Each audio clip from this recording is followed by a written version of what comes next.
দাড়িওয়ালা ছেলেকে বিয়ে করব আমি? যে ছেলে স্মার্টনেস বোঝে না, মাথায় টুপি কাঁধ পর্যন্ত চুল, এ যুগের সাথে তাল মিলিয়ে চলতে পায় না, যে ছেলে shirt pant T shirt sweet বুট না পরে সারাক্ষণ নিজেকে পাঞ্জাবিতেই আবদ্ধ রেখেছে, তাকে বিয়ে করব আমি? লাইক সিরিয়াসলি আম্মু? বাবা তার বোনের এরকম একটা ছেলের সাথে আমার বিয়ে কিভাবে ঠিক করতে পারলো? তার বোনের ছেলেকে সে ভয় পেতে পারে, এ বাড়ির সবাই ভয় পেতে পারে, আমি ভয় পাই না। আমি ইয়াশকে বিয়ে করতে পারবো না, মানে পারবো না। কথাগুলো বলে টেবিলে গ্লাসে রাখা পানি ঢকঢক করে একদমই খেয়ে নিল ঈশিতা। পাশের রুম থেকে ঈশিতার সব কথা কান পেতে শুনলেন বেলাল সাহেব। ওনার মধ্যে মায়ের অতিরিক্ত ভালোবাসা পেয়ে মেয়েটা মাথায় চড়ে বসেছে। বেলাল সাহেব পাশের রুম থেকে এসে মেয়ের সামনে দাঁড়ালেন। ঈশিতা তৎক্ষণাৎ বাবাকে সামনে দেখে অবাক হয়ে দাঁড়িয়ে আছে। সে ভেবেছিল তার বাবা হয়তো অফিসেই আছে। ঈশিতা আশ্চর্য হয়ে বলে, বাবা তুমি?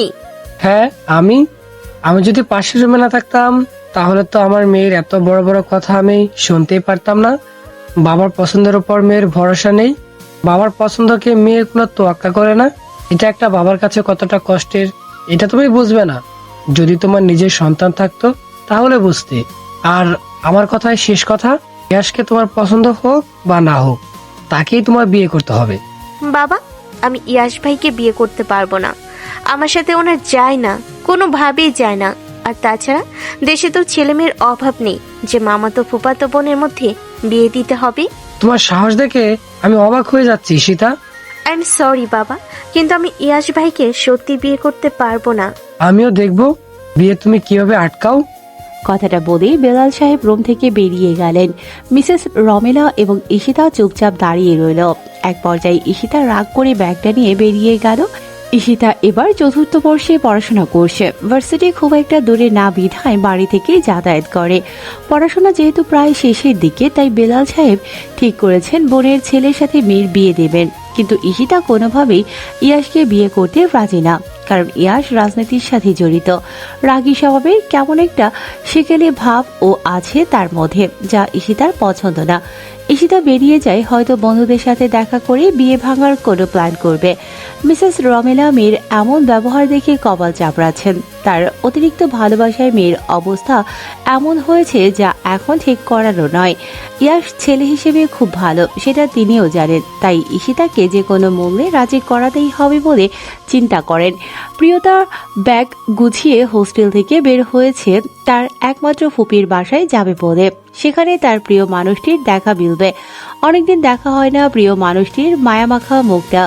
বাহিরে দাঁড়িয়ে দাঁড়িয়ে গাড়ির জন্য অপেক্ষা করছিল সে। এমন সময় ফোনটা বেজে ওঠে। ফোনটা ব্যাগ থেকে বের করে হাতে নিয়ে ফোনের স্ক্রিনের দিকে তাকিয়ে দেখে ইয়াশ কল দিয়েছে। ফোন স্ক্রিনে ইয়াশ নামটা দেখে প্রিয়তার মুখে হাসি ফুটে ওঠে। এক মুহূর্ত দেরি না করে কল রিসিভ করে। আসসালামু আলাইকুম ভাইয়া। ওয়ালাইকুম আসসালাম। আছিস কোথায় এখন? আমি এই যে আমার হোস্টেল থেকে বের হয়েছি, ফুপি কল দিয়েছিল বাসায় যাওয়ার জন্য। হ্যাঁ, মা আমাকে বলেছিল তোকে নিয়ে আসতে, কিন্তু আমার একটা ইমার্জেন্সি কল এসেছে, এক জায়গায় যেতে হচ্ছে। আমি কি তোকে নিয়ে আসতে কাউকে পাঠিয়ে দেব? না, কারো আসতে হবে না, আমি একটা রিক্সা নিয়ে চলে আসব। পারবি আসতে?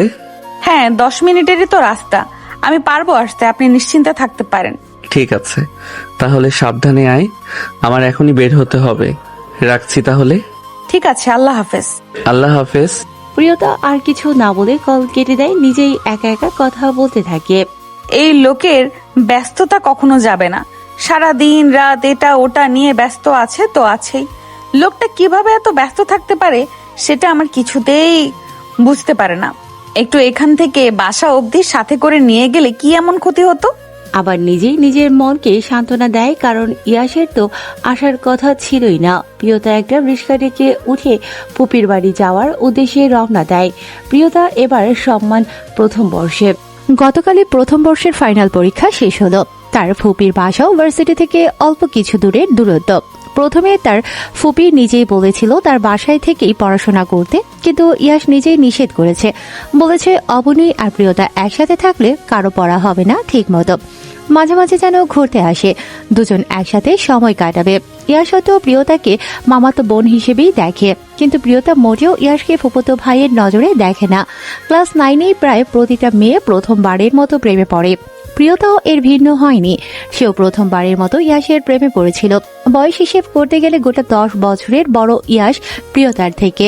সে কতবার ভেবেছে ইয়াশকে তার মনের অনুভূতিগুলো একে একে সব বলে দেবে, কিন্তু তার সামনে গেলে সাহসে কুলিয়ে ওঠে না। আনমনের রিস্কায় বসে থাকে প্রিয়তা। রাজ্যের ভাবনা এসে ভর করে তার মাথায়। কবে বলে উঠতে পারবে সে তার অনুভূতিগুলো। ইয়াশ আলমারি থেকে লন্ড্রি করা সাদা রঙের পাঞ্জাবি পাজামা পরে। আদরে নিজেকে মুড়িয়ে ফোনটা হাতে নিয়ে বের হয় রুম থেকে। ইয়াশের মা মিসেস বেলা রান্নাঘরে কিছু একটা করছিলেন। ছেলের ভর দুপুরে বের হওয়া দেখে দৌড়ে দরজায় এসে দাঁড়ান। ওনা দিয়ে মুখের ঘাম মুছতে মুছতে বলেন, এখন আবার কোথায় যাচ্ছিস বাবা? মা, একটা জরুরি কল এসেছে, আমার এক্ষুনি যেতে হবে। আমি যে এত কিছু রান্না করলাম, তার কি হবে? আমি সন্ধ্যার আগেই ফিরে আসবো মা, চিন্তা করো না। কি জরুরি দরকার শুনি? প্রিয়কে যে নিয়ে আসতে বললাম, তার কি হলো? ওকে কল দিয়েছিলাম, রওনা দিয়েছে, চলে আসবে হয়তো এখনই। মেয়েটা এতদিন পর আসছে, তোকে বললাম নিয়ে আসতে, আর তুই কিনা একাই আসতে বললি। না মা, আমি বলেছিলাম কাউকে পাঠাবো কিনা, কিন্তু ও বলল একাই আসতে পারবে। এখন আর কথা বলতে পারবো না, আমার দেরি হয়ে যাচ্ছে মা, এখন আসছি। আল্লাহ হাফেজ, আসসালামু আলাইকুম। ওয়ালাইকুম আসসালাম। ছেলে চলে গেলে তবুও সেই দরজার দিকেই তাকিয়ে থাকেন। ছেলেটা সারাদিন এত তাড়াহুড়োতে থাকে, আবার রান্নাঘরে গিয়ে রান্নায় মন দেন তিনি। মেয়েটা এসে খেতে চাইবে, তাই রান্নাটা তাড়াতাড়ি শেষ করতে হবে। সিঁড়ি দিয়ে নামার সময় বোরখা নিকাবে কাউকে দেখে একপাশে দাঁড়িয়ে যায় ইয়াশ। মেয়েটিও ইয়াশকে দেখে দাঁড়িয়ে যায়। আসসালামু আলাইকুম ভাইয়া। ওয়ালাইকুম আসসালাম। কে প্রিয়? হ্যাঁ আমি। বাহ, ভালো পরিবর্তন হয়েছে দেখছি, মাশাআল্লাহ। আচ্ছা যা, ভেতরে যা, মা তোর জন্য অপেক্ষা করছে। আমি যাই, আমার কাজ আছে। নিচে দেখলাম গাড়ি নিয়ে কয়েকজন অপেক্ষা করছে। হ্যাঁ, আমার জন্যই। আচ্ছা, কখন আসবেন? খুব তাড়াতাড়ি আসবো ইনশাআল্লাহ। এখন যাই আমি, আল্লাহ হাফেজ। আল্লাহ হাফেজ। ইয়াশ পাশ কাটিয়ে বের হয়ে চলে যায়। প্রিয়তা চেয়ে থাকে আর বলে, ইস, কি সুন্দর লাগছে আমার শেহজাদকে। আমি আজকে ফুপিকে বলবো তোমার ছেলের বউ বানিয়ে নাও আমায়। দুপুরে খাওয়া দাওয়া শেষ করে প্রিয়তা অবনী বসে বসে আড্ডা দিচ্ছিল। পাশের রুমে মিসেস বেলা নামাজ পড়ছিলেন।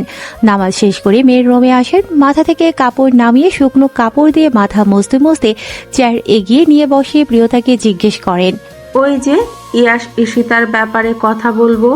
দুজনের নাম একসাথে শুনিয়ে প্রিয়তার কেমন যেন একটা খটকা লাগে। ভেতরে একটু ভয়েরও সৃষ্টি হয়।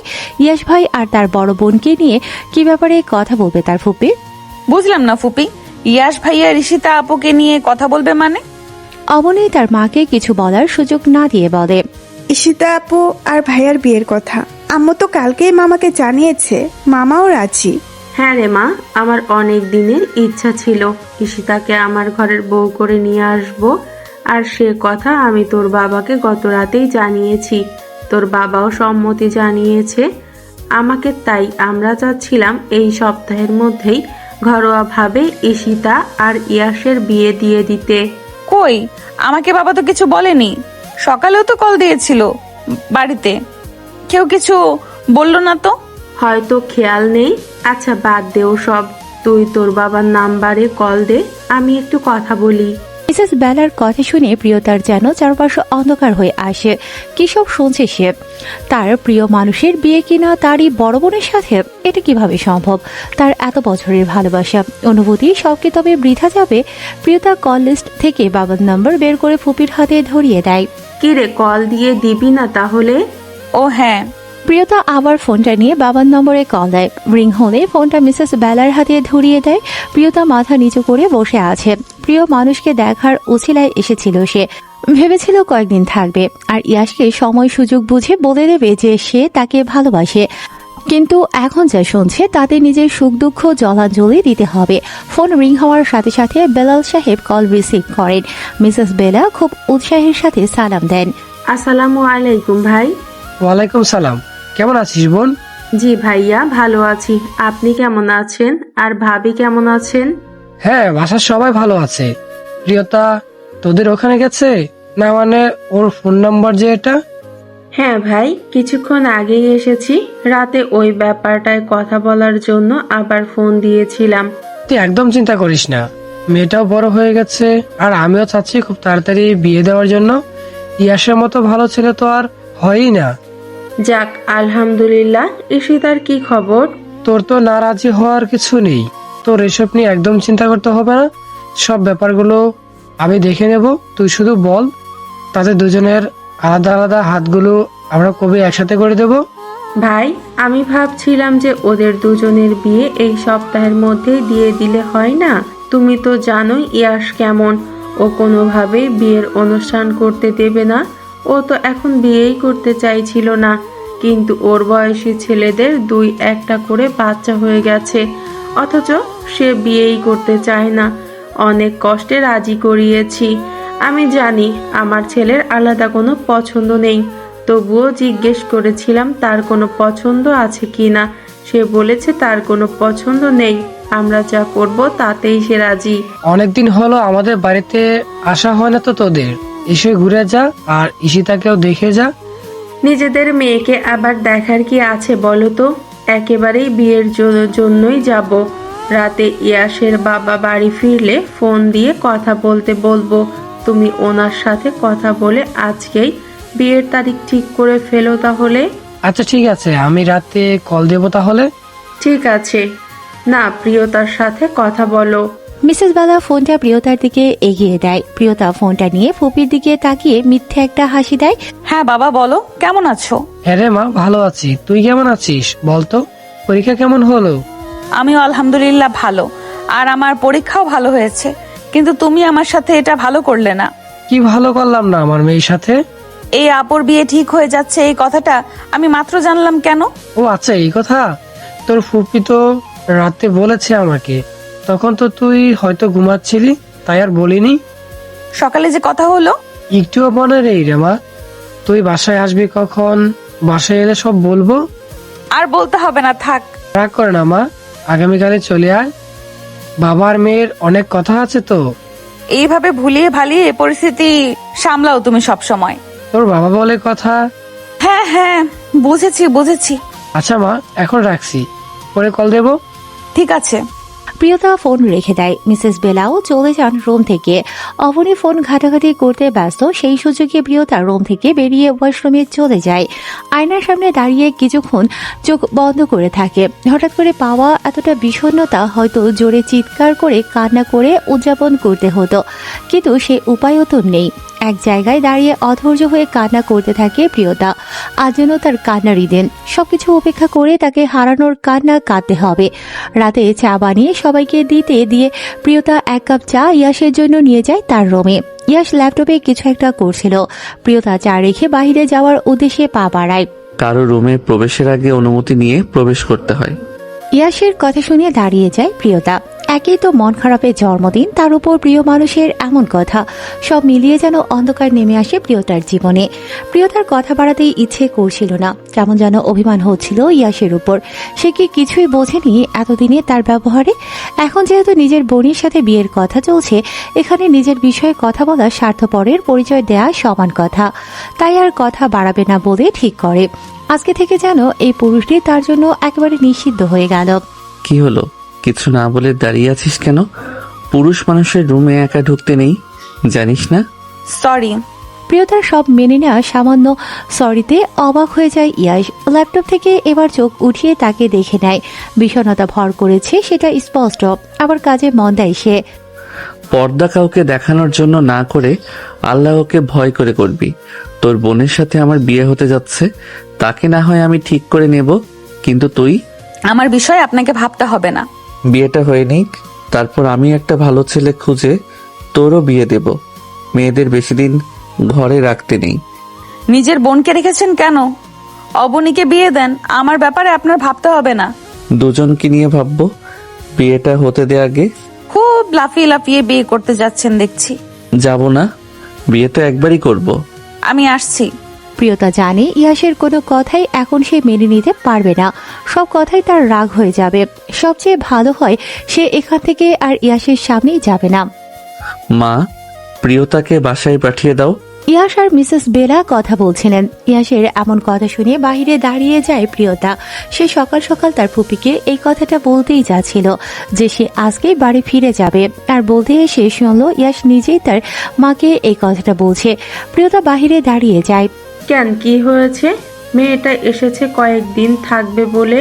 ও এখন বড় হয়ে গেছে, এভাবে অন্য বাড়িতে থাকা কেমন দেখায় না? নিজের ফুপুর বাড়িতে আছে, অন্য কোনো বাড়ি না তো। মা, বাসার বাহিরের কেউ থাকলে আমি স্বাভাবিকভাবে থাকতে পারি না বাসায়।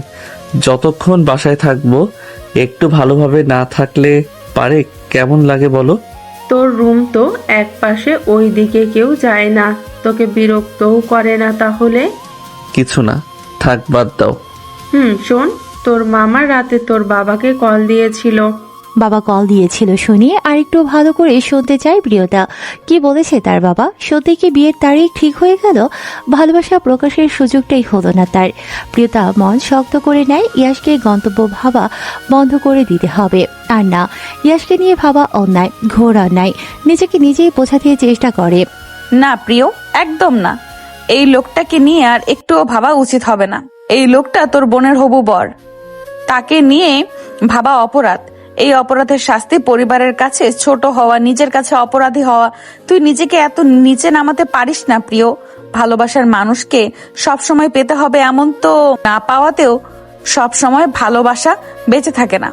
মায়ের কথা শুনে উৎসুক চোখে তাকায় ইয়াশ। কি কথা হয়েছে জানতে চায় ইয়াশ। কি বলেছে? এই সপ্তাহের মধ্যেই যদি বিয়ের কাজ সেরে ফেলি তাহলে কি তোর অসুবিধে হবে? না মানে 2 থেকে 3 দিন বাড়িতে সময় দিতে হবে, অনেক কাজ। এই সপ্তাহ বাড়িতে সময় দিতে পারবি? এই সপ্তাহে বিয়ের কথা শুনে একটু অবাক হয় ইয়াশ। সে ভেবে রেখেছিল সপ্তাহের শেষের দিকে তার কাছের কিছু ছেলেদের নিয়ে বাইক রাইডে বের হবে। সে ভেবেছিল এই সপ্তাহটা নিজের জন্য রাখবে, তারপরই তো বড় একটা দায়িত্বের দিকে পা বাড়াতে চলেছে সে। কিন্তু নিজের জন্য রাখা এক সপ্তাহ এভাবে কাজে লাগবে ভেবে অবাক হচ্ছে।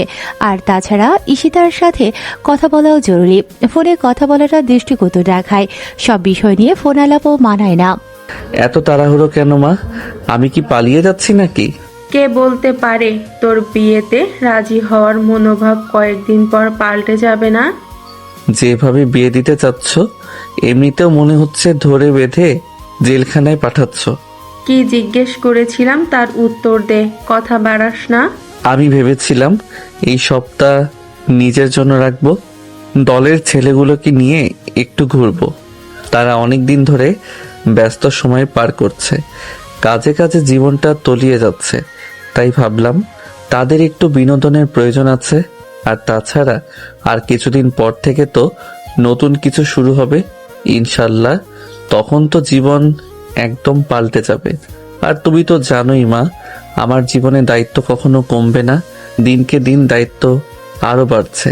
আমি চাই এই দায়িত্ব আরো বাড়ুক। আমি যেটা স্বপ্ন দেখছি সেই স্বপ্নটা যদি পূরণ হয়ে যায় তাহলে দেখো আমি চেষ্টা পরিবর্তন করে দেব। কেউ কখনো ভাবেও নি এই দেশটা এমন হতে পারে, আমি ঠিক সেরকম করে দেব। আর নিজেকে শুধরে নেওয়াও অনেকটা বাকি। বাইরে যাওয়া, বন্ধুদের সাথে ঘুরতে যাওয়া, দলের ছেলেদের নিয়ে ঘুরতে যাওয়া, এটার জন্যই তুই অনেক সময় পাবি বাবা। নিজের বয়সের দিকে একটু খেয়াল রাখ। জীবনের মুখ্য উদ্দেশ্য তো বিয়ে নয়। তুই এই কথা কিভাবে বলতে পারলি? বিয়ে করা জীবনের উদ্দেশ্য নয় ঠিকই, কিন্তু জীবনের অংশ তো, তাই না? আচ্ছা আচ্ছা ঠিক আছে, বুঝেছি আমি। তোমার কথায় তাল না মেলালে তুমি কথা বাড়াতেই থাকবে। তার চেয়ে ভালো বিয়ের বন্দোবস্ত করো, আমার কোনো আপত্তি নেই। ব্যাস, প্রিয়তার নিঃশ্বাস বন্ধ হয়ে যাওয়ার অবস্থা। অতঃপর তাদের বিচ্ছিন্ন হওয়ার সব রকম ব্যবস্থা হয়েই গেল।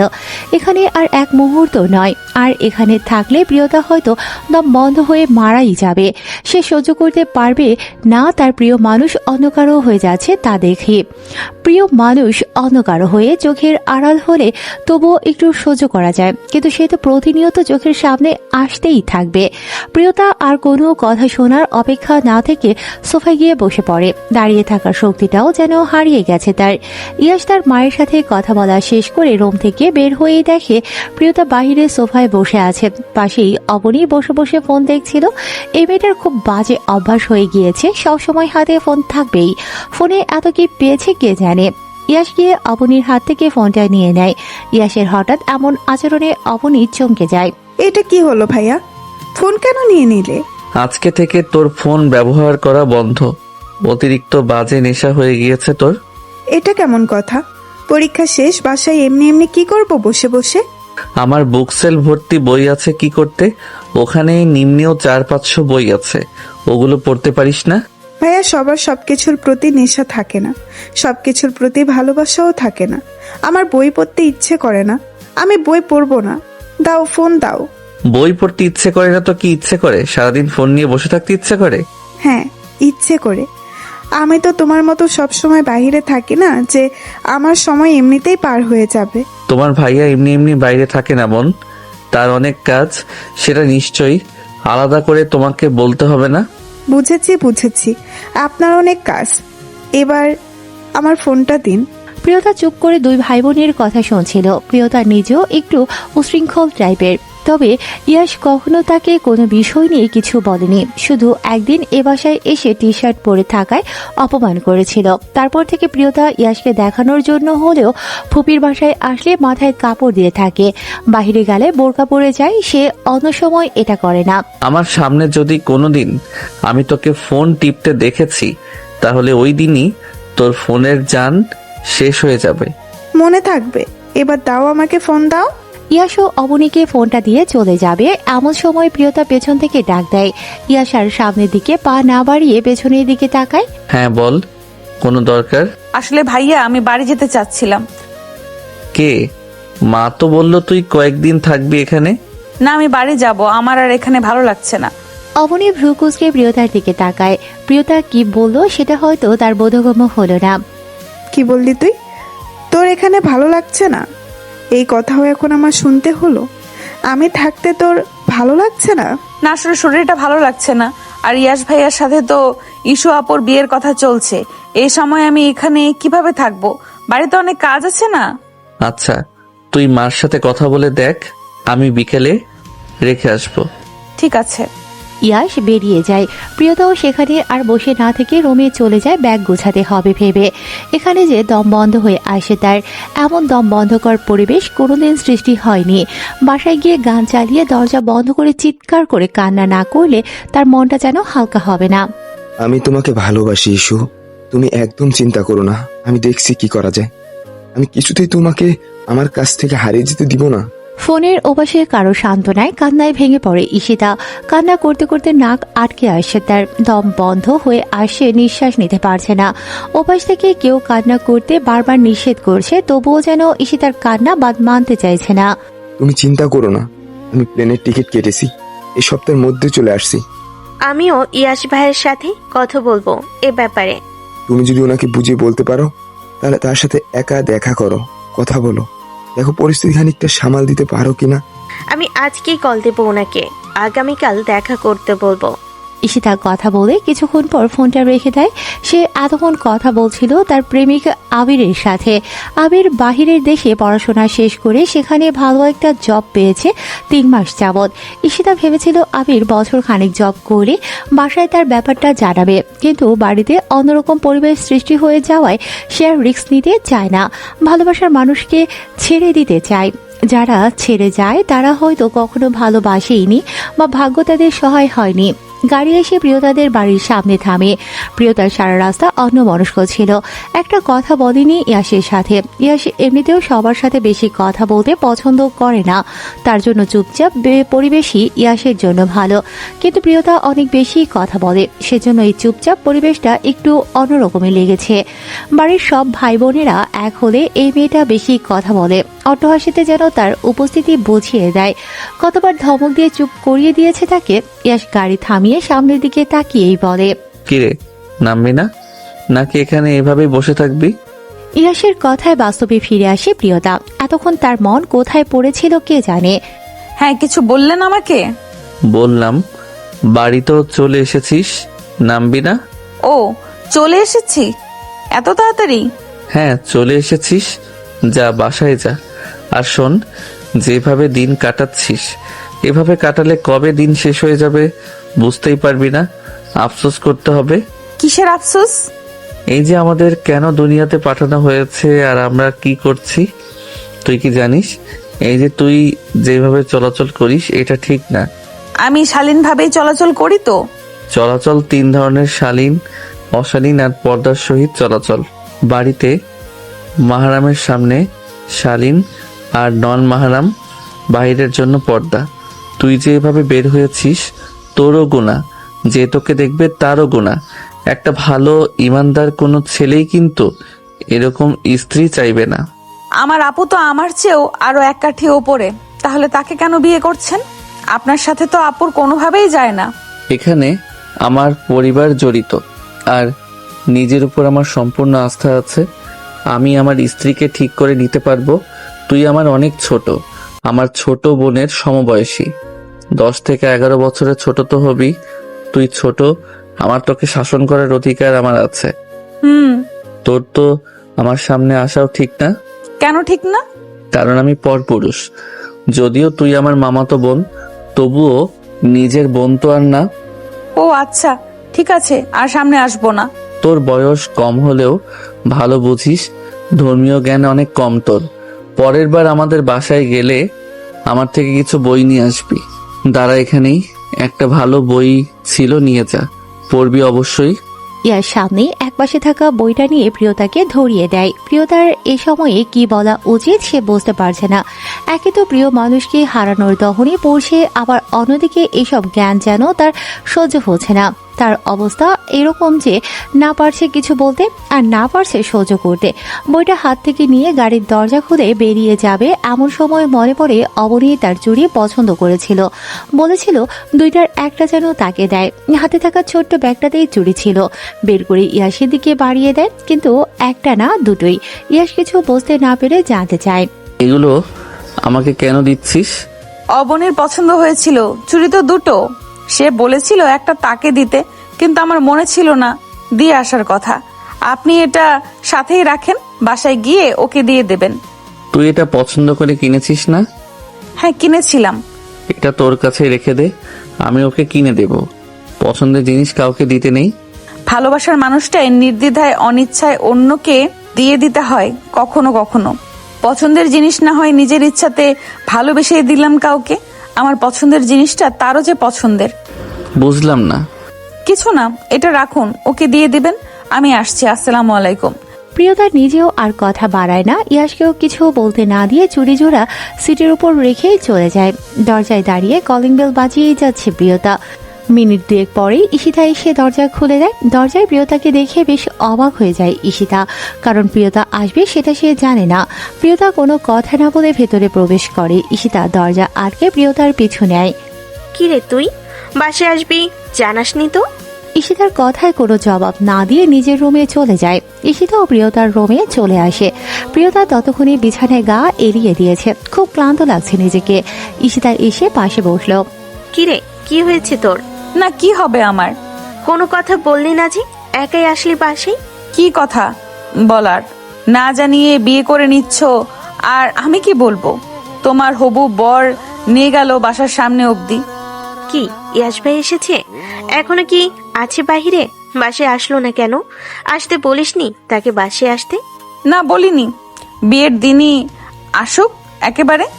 আজব মানুষ তুই পিও। ওনার সাথে আমার প্রয়োজনীয় কথা আছে। সেটা আমাকে না বলে তাকে বলো। উনি কি চলে গেছেন? দেখো গিয়ে, চলে গেছে নাকি তার হবু বউ তাকে দেখতে বের হবে বলে বাহিরে অপেক্ষা করছে কে জানে। ঈশিতা প্রিয়তার কথা কানে না নিয়ে তাড়াতাড়ি বেরিয়ে যায় রুম থেকে। যদি ইয়াস কোনোভাবে বাহিরে থাকে তাহলে তো মেঘ না চাইতেই জলের ব্যবস্থা হয়ে যাবে। ঈশিতার এমন তাড়াতাড়ি চলে যাওয়া দেখে প্রিয়তা আবারও ভেঙে পড়ে। তার মানে ওদিকেও ইয়াশ রাজি, এদিকে তার বোনও রাজি, মাঝখানে শুধু সে একা একা কষ্ট পাচ্ছে। প্রিয়তা গিয়ে রুমের দরজা আটকে দেয়, ওয়াশরুমে গিয়ে আয়নার সামনে দাঁড়ায়। সে নিজেই নিজেকে গতকাল থেকে একবারও আয়নায় দেখেনি। মুখের অবস্থা কেমন পরিবর্তন হয়ে গেছে। ইয়াশের কথা মনে পড়তেই যেন বুকে ব্যথা করে ওঠে তার, চিৎকার করে কান্না করতে থাকে। আজকে প্রিয় মানুষ না হলেও চিৎকার করে কান্না করাটা তার হক। সবাই চিৎকার করে কান্না করতে পারে না, নিজেকে হালকা করতে পারে না। কান্না করতে না পারলে যে বুক ভারী হয়ে অতলে গভীরে তলিয়ে যাওয়ার আশঙ্কা থাকে। ঈশিতা তাড়াহুড়ো করে বাড়ির বাইরে চলে আসে ইয়াশের সাথে দেখা করার জন্য, কিন্তু ইয়াশ ততক্ষণে চলে গিয়েছে। ঈশিতা ফোনে থাকা সেভ করার নম্বর থেকে ইয়াশের নম্বর বের করে তাড়াতাড়ি করে কল দেয়, কিন্তু 2-3 বার কল দেওয়া সত্ত্বেও কল রিসিভ হয় না। তার মানে ইয়াশ ড্রাইভ করার সময় ফোন সাইলেন্ট রেখেছে। ঈশিতা মন খারাপ করে বাসার ভেতরে চলে যায়। ঈশিতা সোজা নিজের রুমে চলে যায়। তার বাবা মা আজ বাসায় নেই। দুপুরে খাওয়া দাওয়া করে বের হয়েছে বিয়ের কেনাকাটা করতে। সামনের শুক্রবারে বিয়ের তারিখ ঠিক করেছে সবাই, আর মাত্র 3 দিন হাতে সময় আছে। অথচ আবিরের দেশে আসতে সপ্তাহখানেক বা তার বেশি সময় লাগবে। এই পরিস্থিতিতে ইয়াশের সাথে কথা বলা ছাড়া উপায় নেই, কারণ সেদিন ওরকম করে কথা বলায় তার বাবা একদম বেঁকে বসেছে, তার কোনো কথাই শুনছে না। ঈশিতার যেন দম বন্ধ হয়ে আসে। ইয়াশের সাথে যত তাড়াতাড়ি সম্ভব কথা বলতে হবে। ইয়াশই একমাত্র ব্যক্তি যে কিনা সমস্যার সমাধান করতে পারবে। ঈশিতা বসে বসে ইয়াশের ফোনের অপেক্ষা করতে থাকে। ইয়াশ ফোন দিলেই সে দেখা করার কথা বলবে বলে ভেবে রাখে। ফোনটা পাশে রেখে বারবার তাকিয়ে দেখছে, কিন্তু ফলাফল শূন্য। প্রিয়তা ফ্রেশ হয়ে এসে খাটের উপর বসে পড়ে। কি করবে কিছু বুঝতে পারছে না। বাসায় কেউ নেই, পুরো ফাঁকা ফাঁকা লাগছে। দুপুরে সে ও বাড়ি থেকে খেয়েও আসতে পারেনি। গলা দিয়ে যেন খাবার নামা বন্ধ করে দিয়েছে। প্রচন্ড খিদে পেয়েছে তার, কিন্তু খেতে ইচ্ছে করছে না। বিছানার বালিশের দিকে চোখ গেলেই দেখে বইটা হাতে নেই সে। বইটা নেড়েচেড়ে দেখে, হ্যাঁ এই বইটাই তো ইয়াশ তখন তাকে হাতে ধরিয়ে দিয়েছিল। বইয়ের নাম চোখে দেখা কবরের আযাব। এখন তার ফোন ঘাটাঘাটিও করতে ইচ্ছে করছে না। তার চেয়ে ভালো সে প্রিয়জনের বইটা পড়ুক। প্রিয়তা বালিশ উঁচু করে পেছনে হেলান দিয়ে বইটা পড়া শুরু করে। একটা একটা করে ঘটনা পড়ছে আর একবার করে বই বন্ধ করে কি যেন ভাবছে। তারপর আবার বই খুলে পড়া শুরু করছে। এভাবে বিকেল থেকে সন্ধ্যা পর্যন্ত বইটা পড়তে থাকে। তার আগ্রহ যেন বেড়ে চলেছে। আর কি কি বিষয় লেখা আছে বইটায়, এতক্ষণে যেন সে বইটার ভেতরে ঢুকে গিয়েছে। অর্ধেকের বেশি প্রায় শেষ করে ফেলেছে সে। দরজায় মায়ের গলা শুনিয়ে বইটা বন্ধ রেখে দরজা খুলে দেয় প্রিয়তা। মাকে অনেকদিন পর দেখে জড়িয়ে ধরে সে। কিছুক্ষণ পর উভয়ে নিজেদের ছাড়িয়ে নেয়। না জানিয়ে চলে আসলি যে? ভাবলাম তোমরা আমাকে না জানিয়ে আপুর বিয়ে ঠিক করে যেভাবে সারপ্রাইজ দিয়েছো, ঠিক সেরকম আমিও তোমাদের না জানিয়ে চলে এসে সারপ্রাইজ দেই। হ্যাঁ বুঝেছি, এখন বল কি করছিলি? ইয়াশ ভাই একটা বই কিনে দিয়েছে পড়ার জন্য, ওইটাই পড়ছিলাম। কি বই? প্রেমের বই দিয়েছে, প্রেমিককে সুন্দর সুন্দর কথা বলা শিখতে। আবার মজা? মজা করলাম, সুন্দর একটা বই দিয়েছে। আমি পড়ে তোমাকেও দেব, পড়ে দেখিও। আচ্ছা ঠিক আছে। কোথায় গিয়েছিলে তোমরা? আমি আর তোর বাবা ঈশিতার জন্য কিছু কেনাকাটা করতে গিয়েছিলাম। মনে শান্তি না থাকলে কি আর ভালো লাগে? রাতে আবার যেতে হবে, কাজ হয়নি। আপুর বিয়ে আর 2-3 দিন পর, শান্তি নেই কেন মনে? ঈশিতার বিয়েতে রাজি না। কি? হ্যাঁ, সে আগে কখনো বলেনি যে সে কারোর সাথে সম্পর্ক ছিল। এখন সে আমাকে বলছে বিয়ে কিছুতেই করবে না। সে নাকি অন্য কাউকে পছন্দ করে। 2 সপ্তাহ সময় যাচ্ছে, ছেলে দেশে নেই। আমি তোর বাবাকে বলার সাহসই পাচ্ছি না। মিসেস রমেলার কথা শুনে এক মুহূর্তের মধ্যে প্রিয়তার মুখে হাসি ফুটতে যায়। খুশিতে প্রিয়তার মুখটা চিকচিক করছে। মা যেন কিছু বুঝতে না পারে, তাই তৎক্ষণাৎ মুখটা কালো করে ফেলে প্রিয়তা মুখ মলিন করে তার মায়ের দিকে তাকায়। কি বলছো মা? ইস্যু আপু কাউকে পছন্দ করে, এটা তো আমাদের কাউকে কখনো বলেনি। তুমি কি জানতে এ ব্যাপারে কিছু? আমি তো সারা বছর বাইরে থাকতাম না, এই ব্যাপারে কিছু না, আমাকে গত রাতে বলেছে, কিন্তু তোর বাবা যে পরিমাণ ক্ষেপে আছে, ঈশ্বরের সব কথা তো শুনি মেনেই নেবেন না। মেয়েটা খুব কান্নাকাটি করছে গতকাল থেকে। কি যে করব কিছুই বুঝে উঠতে পারছি না। আমু, তোমার কিন্তু বাবার জিদ দেখার আগে তোমার মেয়ের ইচ্ছা পূরণ করা উচিত। তুমি বাবাকে বোঝাও, আপু যাকে পছন্দ করে সেও নিশ্চয়ই ভালো ছেলে। ভালো ছেলে না হলে আপু কেন তাকে পছন্দ করতে যাবে? তাকে পাওয়ার জন্য কান্নাকাটি করবে। আর আপু যেরকম মানুষ, তার কথা মতো কিছু না হলে বাসায় যা পরিবেশের সৃষ্টি করে। আর এখন তো বিয়ে নিয়ে কথা হচ্ছে, সারা জীবনের ব্যাপার। আমার মনে হয় আপুর পাশে তোমার থাকা উচিত। আমি আপুর সাথে কথা বলছি, বাবার সাথেও কথা বলবো প্রয়োজনে। মেয়ের যা মাথা গরম, আমি তো ভয়েই আছি। এদিকে তোর বাবাকে ঈশিতা আমি পড়েছি মহাবিপদে। আচ্ছা তুমি চিন্তা করো না, আমি আপুর সাথে কথা বলি। ফুপির বাড়ি থেকে আসার পর একটু অসুস্থ অসুস্থ লাগছিল জন্য শুয়েছিলাম ফ্রেশ হয়ে। আর ইয়াশ ভাইয়া যে বইটা দিয়েছে এত ভালো, ছেড়ে উঠতেই ইচ্ছে করছিল না।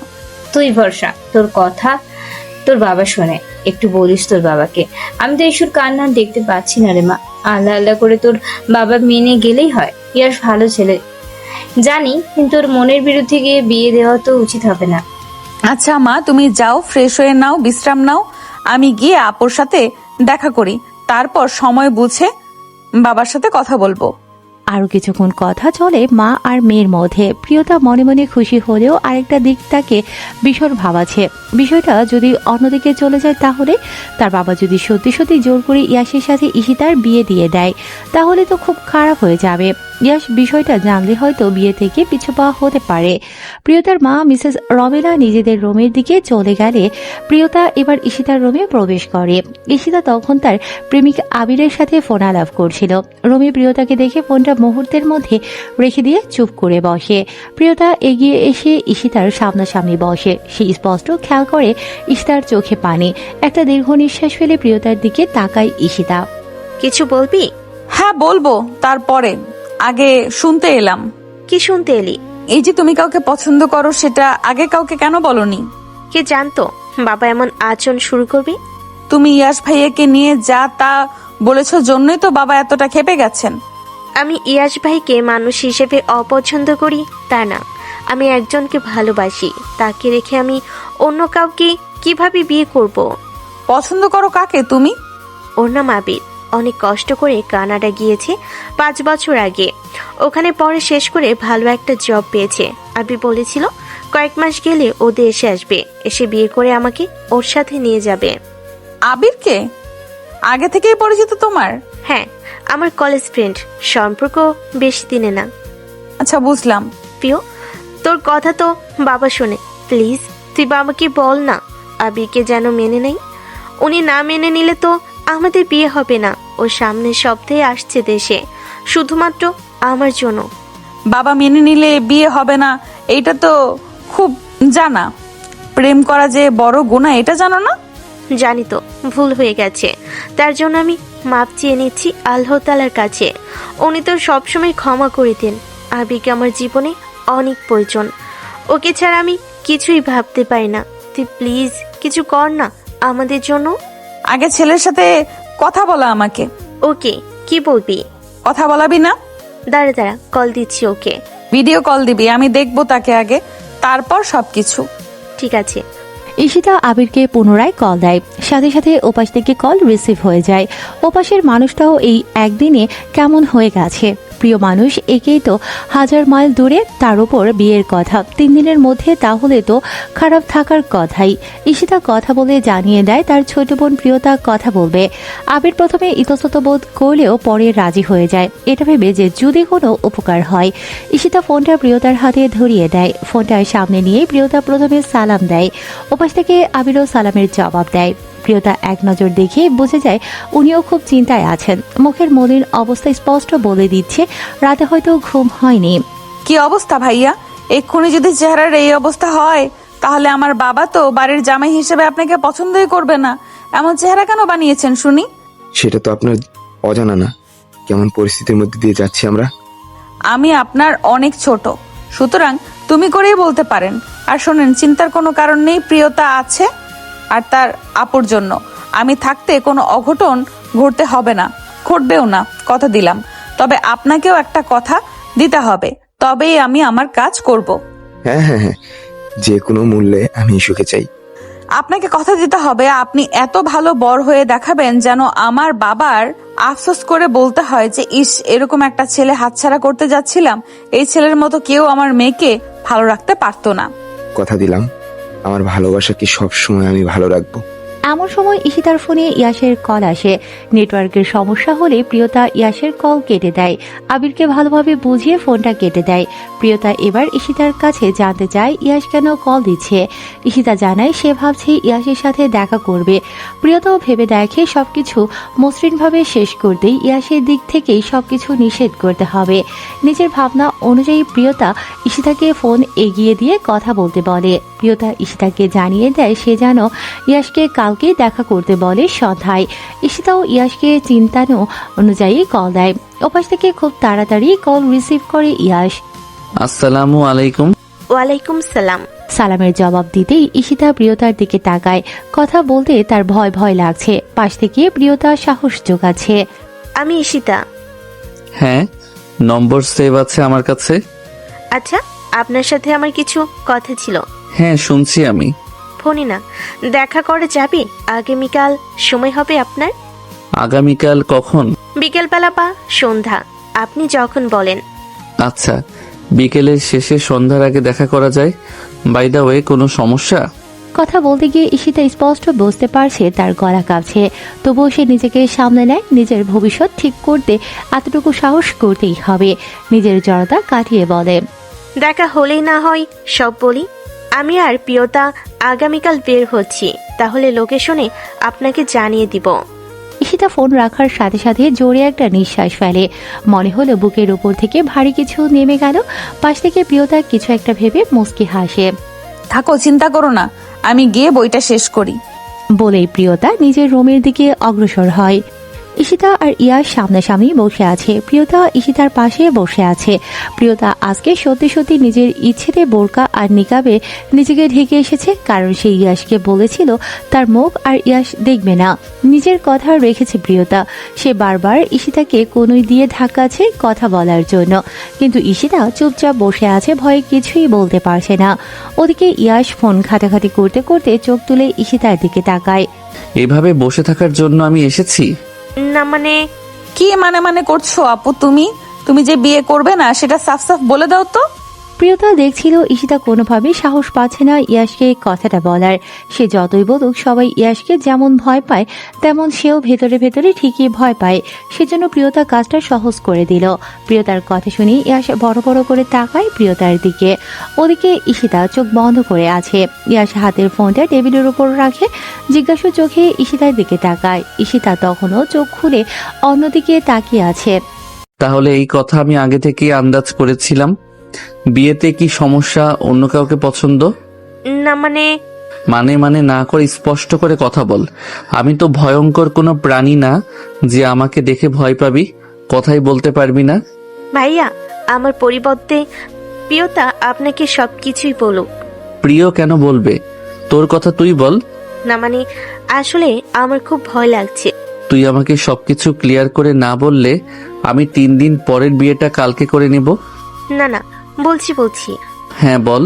প্রিয়তা উঠে দাঁড়ায়, ঈশিতার দিকে তাকিয়ে বলে, আপু তোমরা কথা বলো, আমি একটু বাহির থেকে আসছি। ইয়াস এবার প্রিয়তার দিকে রাগী চোখে তাকায়, ধমক দিয়ে বলে, এই এত বড় হয়েছিস, তো ছটপটে স্বভাবটা কোনোদিন যাবে না। একদম চুপ করে বস এখানে। 2 বোন একসাথে এসে একজন তো কথা বলতেই পারছে না, আর একজন উঠে চলে যাচ্ছে। তোদের এত বাহিরে ঘোরাঘুরি করার স্বভাব কেন? একদম চুপ করে এখানে বসে থাকবি। হ্যাঁ ঈশিতা বল, তুই তোর কথা বল। সেটা বাসায় বলিসনি? তুই কাউকে পছন্দ করিস, তাহলে তোর বাবা মা আমার সাথে কিভাবে বিয়ে ঠিক করে? আপনি তাদের কাছে খুব পছন্দনীয়। আপনি নাকি আমাকে ভালো রাখতে পারবেন এজন্য। কেন? যাকে ভালোবাসিস সে তোকে ভালো রাখতে পারবে না? আর তোদের বাবা মা কি তোদের স্বাধীনতা দেয় এটার জন্য যে সুযোগ পেলে তোরা হারাম সম্পর্কে জড়িয়ে পড়বি? তোদের এই জেনারেশনের সমস্যাটাই এটা। যেদিকেই তাকাই সেদিকেই ছেলে মেয়ের হারাম সম্পর্কের ছড়াছড়ি। মানে অন্য ধর্মের কথা বাদই দিলাম, এই কিছু নামে মাত্র মুসলিমরা বর্তমানে যা শুরু করেছে, তাদের মধ্যে ধর্মীয় জ্ঞান বিন্দুমাত্র নাই। আমি জানি ভাইয়া, ভুল করে ফেলেছি, আর সেটা আমি বুঝতেও পারছি। কিন্তু কি করব বলেন?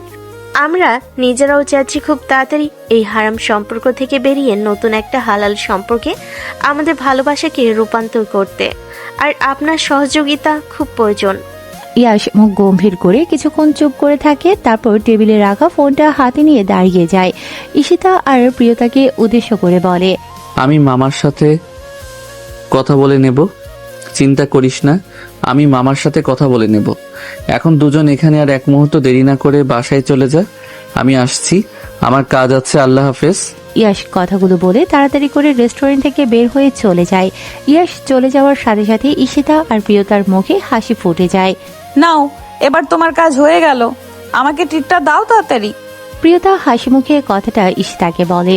ঈশিতা এবার ভাবুক মুখভঙ্গিতে প্রিয়তার দিকে তাকায়। তোকে খাওয়াবো তো অবশ্যই, তবে আমার একটা কথা জানার আছে। কি জানার আছে? তুই এত উঠে পড়ে লেগেছিস কেন আমার বিয়ে ভাঙতে? সবসময় তো আমার বিপক্ষে অবস্থান করতি। ভালো করলেও দোষ, তাই না? যাই গিয়ে ইয়াস ভাইকে বলি বিয়েটা না ভাঙতে। তুই কি এটা করতে পারবি? মানে?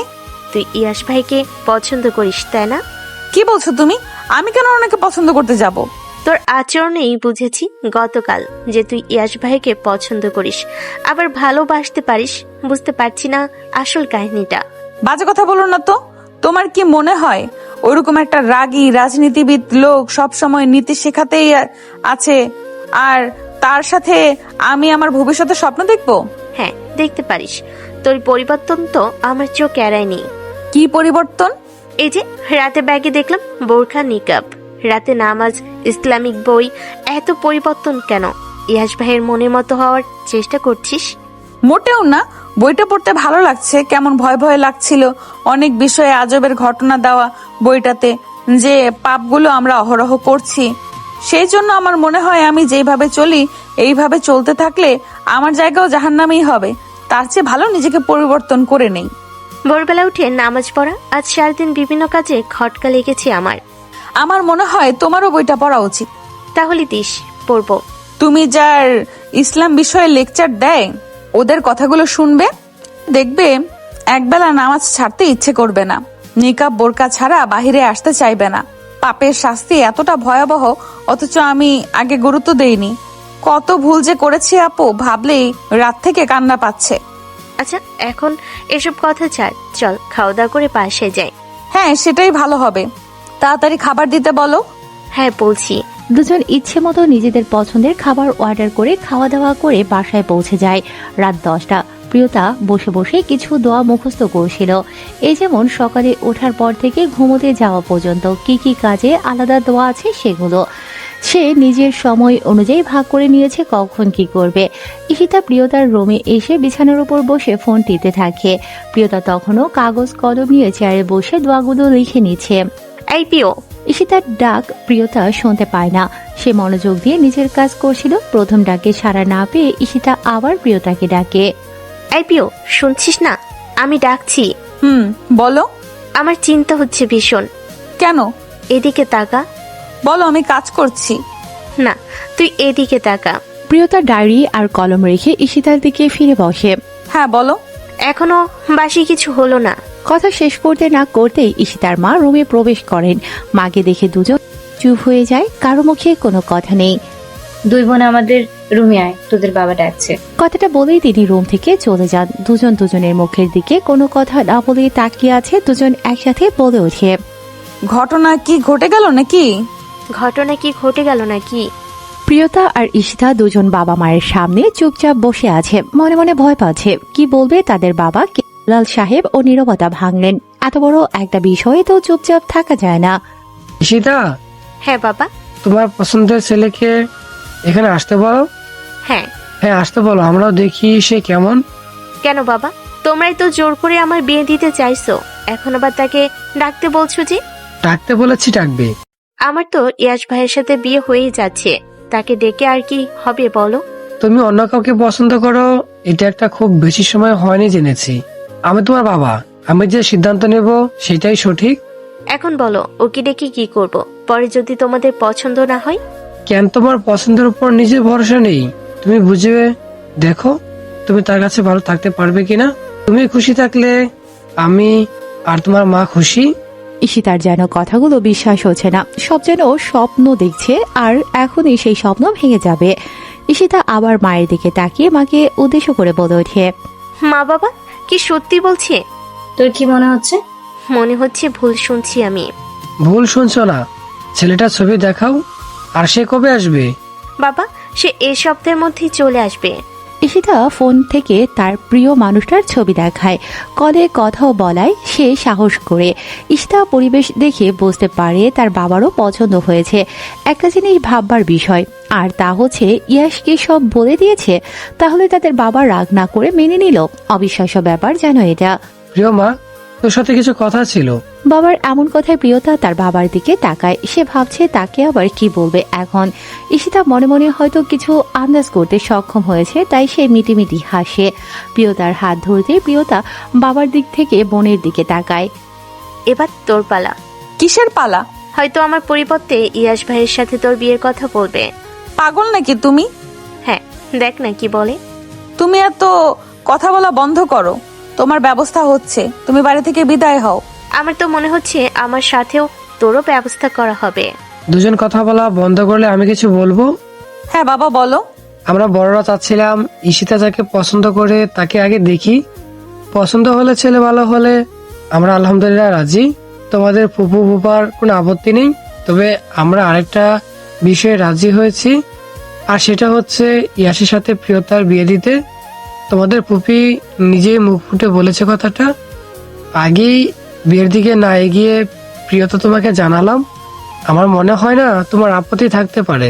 তবুও যেন তুমি তোমার বোনের মতো কাজ না করো, তাই আগে থেকেই জানিয়ে দিলাম। ইয়াশ কত ভালো ছেলে সেটা নিশ্চয়ই আলাদা করে বলার অপেক্ষা রাখে না। তোমার বিষয়টা জানতে চাই। বাবার কথা শুনে ঈশিতার মুখে হাসি ফুটে যায়, আর তার মনে সে যা ভেবেছিল তাই হতে যাচ্ছে। তবে প্রিয়তার মুখে আর কোনো কথা নেই, আগের মতো উত্তেজনা কাজ করছে না। হয়তো দুদিন আগে হলেও এরকম খবরে সে লাফিয়ে উঠত, কিন্তু এখন তার এরকম হচ্ছে না। মেলা বা না মেলায় বিষয়টা চলে আসে, কারণ ইয়াশ যেমন ছেলে তার তুলনায় প্রিয়তা একদম বিপরীত। সে মাঝে মাঝে বোঝে ইয়াশ তাকে একদম পছন্দ করে না। ভার্সিটিতে উঠে যখন প্রথমে তার ফুপি তাদের বাসায় থাকার কথা বলেছিল, তখন ইয়াশ নিজেই না করেছিল।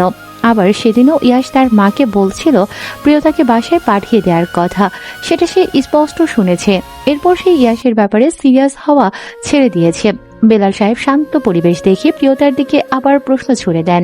প্রিয় মা, আমি তোমাকে কিছু জিজ্ঞেস করেছি। প্রিয়তা এবার নীরবতা কাটিয়ে বাবার দিকে তাকায়। নিজে যা জানে সেটা তার বাবাকে জানানোর প্রয়োজন, তা না হলে তার বাবা তাকে ভুল বুঝতে পারে। বাবা, আমার মনে হয় ইয়াশ ভাইয়া আমাকে খুব একটা পছন্দ করেন না। তুমি কিভাবে জানলে ইয়াস তোমাকে পছন্দ করে না? মা, আমি ছোট না, আমি ব্যবহারে বুঝি কে আমাকে পছন্দ করে নাকি করে না। কিভাবে বুঝলে ইয়াশ অপছন্দ করে তোমাকে? বাবা, তোমারও তো বোঝা উচিত, ভার্সিটি থেকে 10 মিনিট দূরে ফুপির বাসা, তবুও কেন আমাকে হোস্টেলে থাকতে হয়? ইয়াশ ভাইয়া নিজেই নিষেধ করেছিলেন আমি যেন ওখানে না থাকি, না থেকে হোস্টেলে উঠি। আমি এই গত দিন ফুপির বাসা থেকে এলাম, তখন আমি নিজে স্পষ্ট শুনেছি আমি থাকলে ওনার সমস্যা হয়। একদিন দুদিনেই এত সমস্যা, তাহলে উনি আমাকে বিয়ে করবেন কিভাবে? এখন তো তোকে বোকা মনে হচ্ছে প্রিয়। কেন? তুই তো জানিস উনি একটু অন্যরকম স্বভাবের। উনি মেয়েদের এড়িয়ে চলার চেষ্টা করেন সব সময়। তাহলে ওনার বাড়িতে অন্য একটা মেয়ে থাকবে, এখানে ওনার সমস্যা হবে না। হ্যাঁ, ঈশ্বর একদম ঠিক বলেছে। জানি না, তবে আমার মনে হয় উনি আমাকে পছন্দ করেন না। আমি ইয়াশের সাথে কথা বলে দেখবো। বাবা, বিষয়টা একটু কেমন কেমন যেন হয়ে যাচ্ছে না? প্রথমে বড় আপুর সাথে বিয়ে ঠিক করলে ওটা হচ্ছে না বিধায় আমার সাথে বিয়ের কথা বলছো। উনি তো মনে করতেই পারেন যে তুমি ওনার ঘাড়ে আমাকে গছিয়ে দিচ্ছ। তুই একটু বেশি ভাবছিস। এরকম কিছুই ভাববে না প্রিয়। আমার মনে হলো তাই বললাম। আমার আলাদা কোনো পছন্দ নেই যে তার কথা শুনবো। তোমাদের উপর আমার ভরসা আছে, তবে আমি যা বললাম তা একটু ভেবে দেখো তোমরা। প্রিয়তা রুম থেকে বেরিয়ে নিজের রুমে আসে। একদিক দিয়ে তার ভালো একটা অনুভূতি কাজ করছে, আরেকদিকে খারাপও লাগছে, কারণ ইয়াসের কোনো ব্যবহারে সে কখনোই পছন্দের আভাস পর্যন্ত পায়নি। কয়েকদিন কেটে গিয়েছে, বাড়িতে প্রিয়তার সামনে ইয়াসের সাথে বিয়ের ব্যাপারে আর কোনো কথা বলেনি কেউ। কিন্তু প্রিয়তা ঠিকই জানতে পেরেছে ইয়াস বিয়েতে না করে দিয়েছে। ইয়াস বলেছে সে এখন ব্যস্ত হয়ে পড়েছে, বিয়ের ঝামেলাতে আর জড়াতে চাইছে না, তাই কেউ আর এ কথা প্রিয়তাকে আলাদা করে বলেনি। সকাল থেকে বাসায় নানা রকম রান্না হচ্ছে। আবির গতকাল দেশে ফিরেছে, আজকে বাবা মাকে নিয়ে ঈশিতার বাসায় আসবে। দুই পক্ষের একে অপরকে পছন্দ হলে কয়েকদিনের মধ্যেই বিয়ে হয়ে যাবে। ঈশিতা কয়েকদিন ধরেই নিজের যত্ন নিচ্ছে। প্রতিটা মেয়েই হয়তো চায় প্রিয় মানুষের সাথে তার পরিবার ও তাকে পছন্দ করুক। এই কয়েকদিনে ঈশিতা দেখতেও কেমন অদ্ভুত সুন্দর হয়ে গেছে। মন ভালো থাকলে হয়তো লাবণ্য ফিরে আসে। বিকেলে আবির এবং আবিরের পরিবার ঈশিতার বাসায় আসে। আকাশি রঙা একটা শাড়ি পরে ঈশিতা সবার সামনে আসে। বসার ঘরেই ছিল সবাই। শাড়ি পরে খুব কমই দেখেছে আবির ঈশিতাকে। আর যেন নতুন বউ লাগছে তাকে। চোখ ফেরানো দায় হয়ে যাচ্ছে। এত মানুষের মধ্যে তাকে তো মন ভরে দেখাও যাবে না, তাই চোখ নামিয়ে নেয় সে। ঈশিতাকে দেখার পর্ব শেষ হলে তাকে রুমে পাঠিয়ে দেয়া হয়। প্রিয়তাও রুমেই ছিল, সে আর সবার সামনে যায়নি। রুম থেকেই উকি দিয়ে পর্যবেক্ষণ করছিল। ঈশিতা এসে বিছানায় বসে পড়ে। আপু, আবির ভাইয়ার মাকে আমার পছন্দ হয়েছে। এই বয়সেও কত স্মার্ট। আবিরকে পছন্দ হয়নি? তোমার হবু বরকে পছন্দ করে আমার লাভ আছে? তাহলে আমার হবু শাশুড়িকে পছন্দ করে তোর কি লাভ? তার কিন্তু আর ছেলে নেই। ভালো লাগলেই কেন শাশুড়ি বানাতে হবে? কে জানে। দুজন কথা বলে হাসাহাসি করতে থাকে। ঈশিতা যেন আজকের পরিবেশ দেখেই একটু নিশ্চিন্ত হতে পারল। সে ভয় ছিল আবিরকে তার বাবা পছন্দ করবে কিনা এটা ভেবে, কিন্তু সে মনে মনে জানতো আবিরকে কোনোভাবেই অপছন্দ করা যায় না। অতঃপর সবকিছু ঠিকঠাক থাকলে আরো একটা ভালোবাসা এক হতে যাচ্ছে। ঈশিতাকে আবিরের পরিবার দেখতে আসার সপ্তাহ 2 পরেই ঈশিতার বিয়ে ঠিক হয় আবিরের সাথে। একদিন দুদিন করে পুরো 13 দিন কেটে যায়। বিয়েটার বড় আকারে অনুষ্ঠান করা হবে।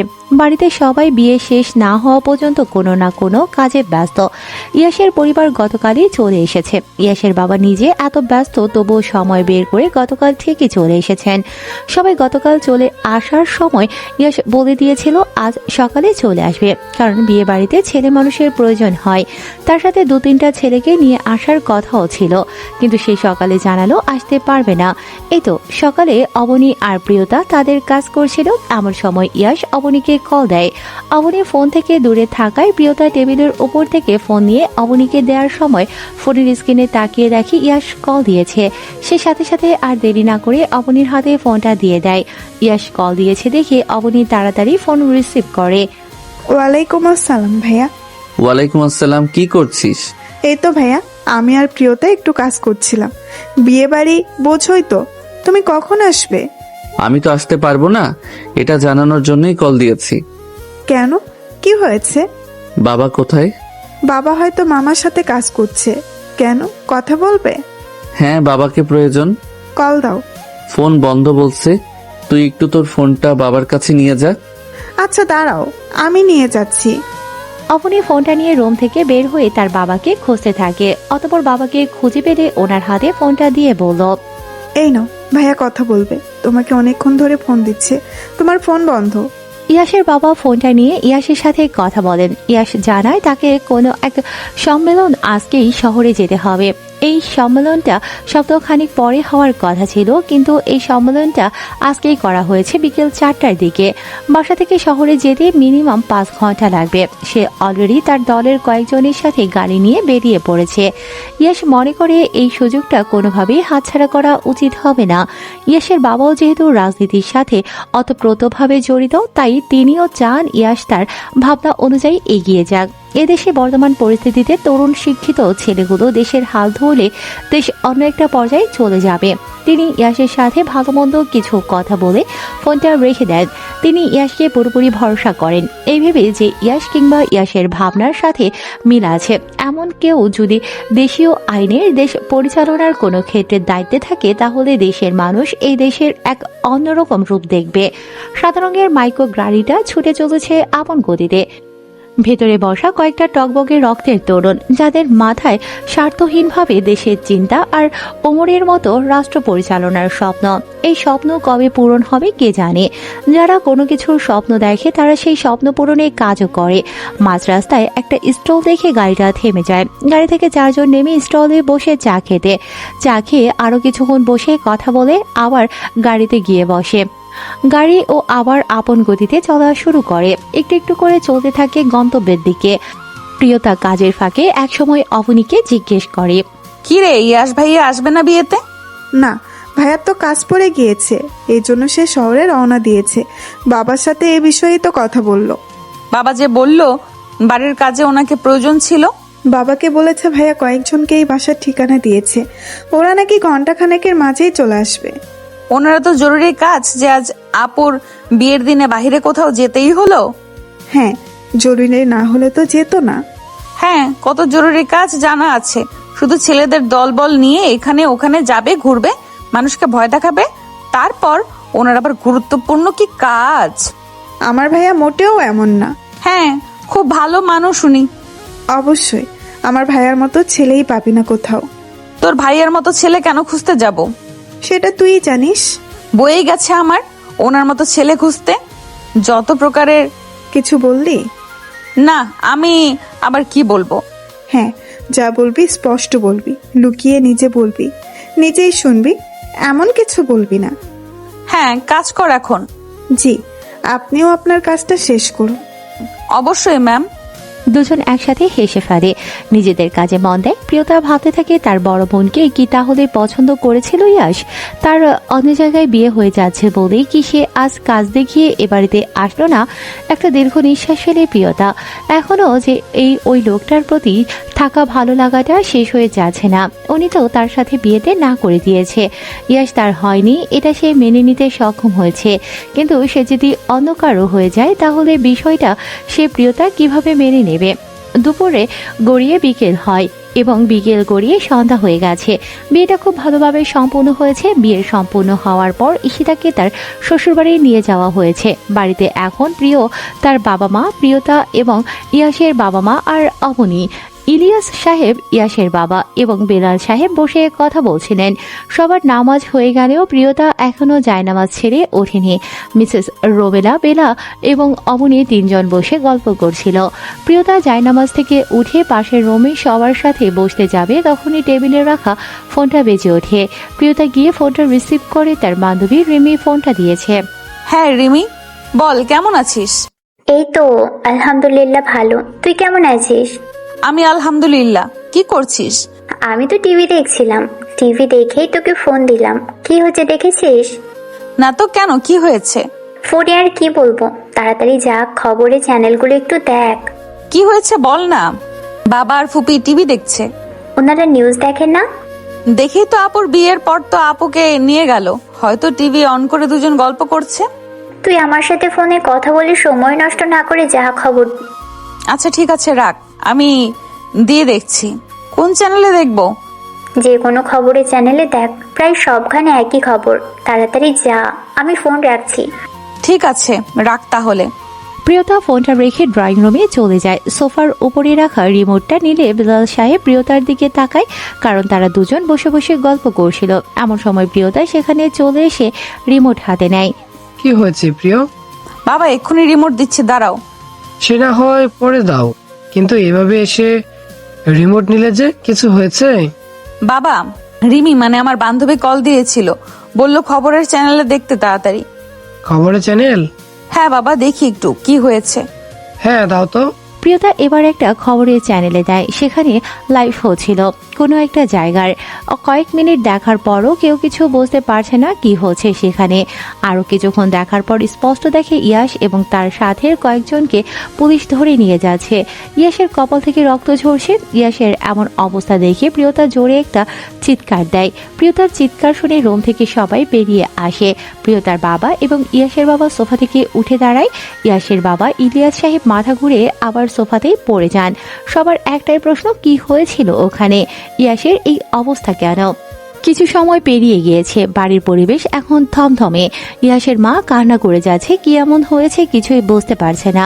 ইলিয়াস সাহেব কান্না থামাতে বলেন, কারণ খবর শুরু হতে যাচ্ছে, এবারে হয়তো কিছু একটা জানা যাবে। তারা ইয়াশকে এবং তার সাথে সবাইকে কল দিয়েছিল, ফোন বন্ধ আছে।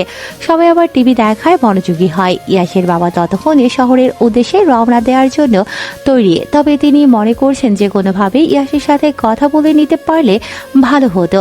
রাতের খবর শুরু হয়। সবাই এবার নড়ে চড়ে বসে। শিরোনামের প্রথমেই ইয়াশের ওখানকার ঘটনা। খবর শুরু হয়ে যায়। ফ্ল্যাশব্যাক। বিকেল 5টা। সম্মেলন শেষ করে ইয়াশ এবং তার সাথে যারা গিয়েছিল সবাই বাড়ির উদ্দেশ্যে রওনা দেবে, সেই উদ্দেশ্যে গাড়ি নিয়ে বের হয়। আজ প্রথম ভয়কে জয় করে এতগুলো মানুষ এবং মিডিয়ার সামনে ইয়াশ দেশ এবং দেশের অবস্থার কথা বলেছে। জনগণের থেকে ফিডব্যাক অনুযায়ী যা পেয়েছে তাতে বোঝা যায় তারা ইয়াশের কথা খুব ভালোভাবে শুনেছে এবং পছন্দ করেছে। গাড়ি নিয়ে গেট দিয়ে বের হওয়ার সময় একজন ছুটে এসে সামনে দাঁড়ায়। লোকটা ইশারা করে গাড়ি থেকে নামতে বলে। গাড়ি থামানোর পর ইয়াশ গাড়ি থেকে নেমে আসে। লোকটা জোরে দৌড়ে আসায় তখনও হাঁপাচ্ছিল। ইয়াশ গাড়ি থেকে পানির বোতলটা নিয়ে লোকটার হাতে ধরিয়ে দেয়। একটু স্থির হন। আরে, যে পানিটা একটু খান, গরমের সময়ে অনেকটা দৌড়ে এসেছেন। লোকটা ইয়াশের হাত থেকে পানির বোতলটা নিয়ে ঢক ঢক করে খেয়ে নেয়। পানি খেয়ে বোতলটা আবার ইয়াশের হাতেই ধরিয়ে দেয়। ইয়াশ বোতলটা গাড়িতে রেখে বলে, হ্যাঁ বলুন, কিছু বলবেন? দৌড়ে আসছিলেন কেন? স্যার আপনাকে ডেকে পাঠিয়েছে। আমাকে? কোন স্যার? আহমদ স্যার আপনাকে ডেকে পাঠিয়েছে। আহমদ স্যার আমাকে দেখে পাঠিয়েছেন এখনই? জি, নইলে আমি দৌড়ে আসবো কেন? আমাকে একা ডেকে পাঠিয়েছেন? জি, তবে আপনি কাউকে সাথে নিয়ে আসতে চাইলে আসতে পারেন। ইয়াশ গাড়ি একপাশে রেখে সবাইকে তার সাথে যেতে বলে। গাড়ির একপাশে রাখা হলে সবাই ইয়াশের পাশে এসে দাঁড়ায়। লোকটা সবাইকে ভেতরের দিকে নিয়ে যায়। ভেতরের দিকে একটা বিল্ডিং রয়েছে, সেখানে ভেতরের দিকে লোকটা সবাইকে নিয়ে যায়। ভেতরের একটা রুমে আহমদ সাহেব 4-5 জনের সাথে বসে কথা বলছিলেন। দরজার সামনে গিয়ে লোকটা ভেতরে ঢোকার অনুমতি চায়। আহমদ সাহেব ইশারায় 2 মিনিট বাহিরে দাঁড়াতে বলে। তারা সবাই বাহিরে অপেক্ষা করতে থাকে। ওখানে দাঁড়ানো কেউ বুঝতে পারছে না এত বড় মাপের একজন লোক তাদের কেন ডেকে পাঠিয়েছে। ইয়াশ চুপচাপ দাঁড়িয়ে আছে, তার মাথাতে কিছুতেই আসছে না কেন তাকে ডাকা হয়েছে। অতঃপর কয়েক মিনিটের মধ্যে অপেক্ষার সমাপ্তি ঘটে। ভেতর থেকে বসে থাকা 4-5 জন বেরিয়ে চলে যায়। তখন আহমেদ সাহেব ইয়াশকে ভেতরে ডাকে। বাকি সবাই ইয়াশের সাথে ভেতরে চলে যায়। ইয়াশ সামনে গিয়ে ওনাকে সালাম দিতেই তিনি সালামের জবাব দিয়ে সবাইকে বসতে বলেন। কি যেন নাম তোর? ইয়াশ। আহমদ সাহেবের প্রথম প্রশ্নই ছিল এটা। চোখ থেকে চশমাটা নামিয়ে টিস্যু দিয়ে মুখটা মুছে নিলেন। জি স্যার, আমি ইয়াশ। বাসা কোথায় যেন? আচ্ছা আচ্ছা আচ্ছা, দেশকে নিয়ে ভালো একটা চিন্তা আছে তোর মাথায়। আমি যদি তোমাকে তোমার স্বপ্নের দিকে 2 পা এগিয়ে দিতে সাহায্য করি তাহলে কেমন হবে? আমি কৃতজ্ঞ থাকবো স্যার। দেশ পরিচালনায় কোনো একটা ক্ষমতা পেলে কি করার ইচ্ছা? দেশের যে যে খাত বা যে জায়গাগুলোতে সমস্যা রয়েছে সেগুলো সমাধান করে নতুন একটা পরিবেশ এদেশের মানুষকে উপহার দেওয়ার ইচ্ছে আছে। তার মানে বলতে চাইছো কোথাও সমস্যা আছে, তোমার নজরে পড়েছে সেগুলো? জি স্যার, দেশের সাধারণ নাগরিক আমি, আমার বাক স্বাধীনতা আছে। দেশের কোনো কিছু খারাপ লাগলে আমার বলার অধিকার আছে বলে আমি মনে করি। শুধু তোমার মনে করলে তো চলবে না, সেটার পেছনে যথার্থ থাকতে হবে। শুধু তোমার কোনো কিছুতে খারাপ লাগলে যে সেটা খারাপ এমন তো নয়, হতে পারে সেটা অন্যদের কাছে ভালো। ধরো তুমি কোনো বাসায় চুরি করলে সেটা তোমার পছন্দ ছিল, কিন্তু অন্য সবার কাছে বিষয়টা অপছন্দের, তাই না? স্যার, খারাপ লাগাগুলোতে আমার ব্যক্তিগত কোনো স্বার্থ নেই। আমি তোমার মাঝে একটা অন্যরকম কিছু খেয়াল করছি। তুমি যদি চাও আমি তোমাকে তোমার স্বপ্ন পূরণে সাহায্য করতে পারি, কিন্তু তাতে আমি কি পাবো? আমার কাছ থেকে ভালোবাসা আর কৃতজ্ঞতা ছাড়া কি বা দেওয়ার আছে স্যার? তোমার থেকে তেমন কিছু চাই না, তোমার কাছে একটা জিনিস চাইবো। জি স্যার। ভালো একটা ভবিষ্যৎ দিতে পারবে। স্যার, আমি আমার সবটা দিয়ে চেষ্টা করব। আজ আর 8 ঘন্টা পর একটা মিটিং আছে, সেখানে তুমি আমার পরবর্তীতে যাবে। স্যার, আপনার পরিবর্তে? পরবর্তীতে বলবে আচ্ছা চলো আমিও যাব। তুমি আমার সাথে যাবে, ওখানে বড় বড় ব্যক্তিবর্গ থাকবে। আলোচনা সভায় মূলত কিছু সমস্যা বা ভালো কিছু হয়েছে এমন কিছু বিষয় সম্পর্কে। বাকি কথা গাড়িতে আলোচনা হবে। চলো, সময় হয়ে যাচ্ছে। এক প্রকার তাড়াহুড়ো করে সবাই বেরিয়ে পড়ে। ইয়াশ এবং তার সাথে যারা আছে তারা কেউই জানে না তারা কোথায় যাচ্ছে, কেন যাচ্ছে এবং গেলে কি হবে। সবার মাথায় একটাই চিন্তা ঘুরপাক খাচ্ছে, আদৌ কি ওখানে যাওয়া ঠিক হচ্ছে? এত চিন্তা মাথায় নিয়ে সবাই গাড়িতে গিয়ে ওঠে। আহমেদ সাহেবের গাড়িকে অনুসরণ করে ইয়াশদের গাড়ি চলতে থাকে। সন্ধ্যা 7টায় মাগরিবের নামাজের কিছুক্ষণ পর আলোচনা সভা শুরু হয়। সেখানে অনেক জায়গার অনেক মানুষ এসে অংশ নিয়েছে। একে একে কয়েকজনকে তাদের চোখে পড়া বা মনে হওয়া সমস্যা তুলে ধরতে মনে হয় যেন সরকার বা যারা দেশ পরিচালনার কাজে আছে তারা যেন সেই বিষয়গুলোতে লক্ষ্য রাখতে পারে। শেষের দিকে ইয়াসকেও সুযোগ দেয়া হয়, কিন্তু তার কথা বলা শুরু করলে কয়েকজন শান্ত পরিবেশ অশান্ত হয়ে ওঠে। পরবর্তীতে পরিবেশের অশান্ত অবস্থা দেখে ইয়াসকে বসিয়ে দেয়া হয়। সেখানে সাংবাদিক সহ অনেকেই ছিলেন। তাদের মধ্যে একজন কোনো কিছুর পরোয়া না করে অশ্রাব্য ভাষায় গালি দিয়ে ফেলে। ইয়াসের সাথে থাকা ছেলেগুলো দুজন জবাব দিলে পরিস্থিতি আরো খারাপ হয়ে যায়। এক পর্যায়ে কোনো মতে আলোচনার সভা বন্ধ রাখা হয়। সবাই যার যার মতো বেরিয়ে যায়। বেরোনোর সময় একজন ইচ্ছে করে ইয়াসকে ধাক্কা দেয়। ইয়াস তাল সামলাতে না পেরে দেয়ালের সাথে গিয়ে আরেকবার ধাক্কা খায়। কপাল গিয়ে একদম দেয়ালের সাথে লাগে, রক্ত দেখা যায়। ইয়াসের সাথে থাকা একজন গিয়ে ধাক্কা দেওয়া লোকটার হাত ধরে, ছেলেটা তাকেও ধাক্কা দেয়। এভাবে দুজনের মধ্যে হাতাহাতি লেগে যায়। ইয়াস এবং পাশে থাকা বাকি সবাই থামাতে যায়। কিছুক্ষণের মধ্যে থেমেও যায়, কিন্তু ততক্ষণে বাহির থেকে পুলিশ এসে কয়েকজনকে নিয়ে যায়, সাথে ইয়াসকেও। এগুলো প্রতিটি টিভি চ্যানেলে সরাসরি দেখানো হয়। ইয়াসের সবগুলো কথা আলোচনার সবাই কয়েকজন পছন্দ না করলেও দেশের অধিক মানুষ তা পছন্দ করে। ইয়াস কথায় কথায় বলেছিল তার ইচ্ছের কথা, সমস্যার সমাধানের কথা, যে কথাগুলো মানুষের মনে দাগ কেটে যায়। ইয়াসের বাসা থেকে শহরের উদ্দেশ্যে বের হবেন, ঠিক তখনই ইয়াসের নম্বর থেকে কল আসে। তিনি সাথে সাথে কল রিসিভ করেন। আসসালামু আলাইকুম বাবা। ওয়ালাইকুম সালাম। কি অবস্থা তোমার? কিছুক্ষণ আগে টিভিতে সব দেখলাম। প্রিয়তা এসে খবরের চ্যানেল না দিলে তো জানতেই পারতাম না। আমি কি আসবো তোমার কাছে? কোথায় আছো এখন তুমি? বাবা শান্ত হন, আমি একদম ঠিক আছি। থানায় নিয়ে আসা হয়েছিল আমাদের, যারা ঝামেলা করেছে তারা ক্ষমা চেয়েছে। আমরা খুব তাড়াতাড়ি বাড়ি ফিরবো। আচ্ছা, কোথায় আছো এখন? আমরা থানা থেকে বের হলাম। এখন কি অন্য কোথাও যেতে হবে? না বাবা, সামনে সাংবাদিক আছে, তাদের সাথে সাক্ষাৎ করে তারপর যেতে হবে। আচ্ছা, সাবধানে চলে এসো। ইয়াসের সাথে কথা বলে ইলিয়াস সাহেব সবাইকে আশ্বাস দেন যে সবকিছু ঠিক আছে, চিন্তার কোনো বিষয় নেই। প্রিয়তা নামাজ শেষ করে মাত্রই ড্রয়িং রুমে আসে, আর এসে ইলিয়াস সাহেবের কথা শুনে স্বস্তির একটা নিঃশ্বাস ফেলে। তার মোনাজাত বিফলে যায়নি। ইয়াস ঠিক আছে, সে আল্লাহকে শুকরিয়া জানায়। আল্লাহ চাইলে কি না করতে পারে। সবাই এখন ইয়াসের অপেক্ষায় সময় পার করা শুরু করে। রাত প্রায় 1টা। বাড়ির কারো চোখে ঘুম নেই। ইয়াস কিছুক্ষণ আগেই এসেছে। ইয়াসের মা ইয়াসের কপালের জায়গাটা পরিষ্কার করে দিয়েছে।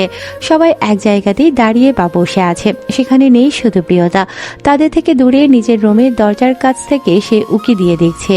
তার চোখ দুটো টলমল করছে। হঠাৎ ইয়াস তার দিকে তাকালেই সে রুমের ভিতরে ঢুকে যায়। ইয়াস বুঝতে পারে প্রিয়তা ওখানে দাঁড়িয়েছিল, কিন্তু এখানে সবাই আছে, সে কেন আসে না এটা ভাবতে থাকে।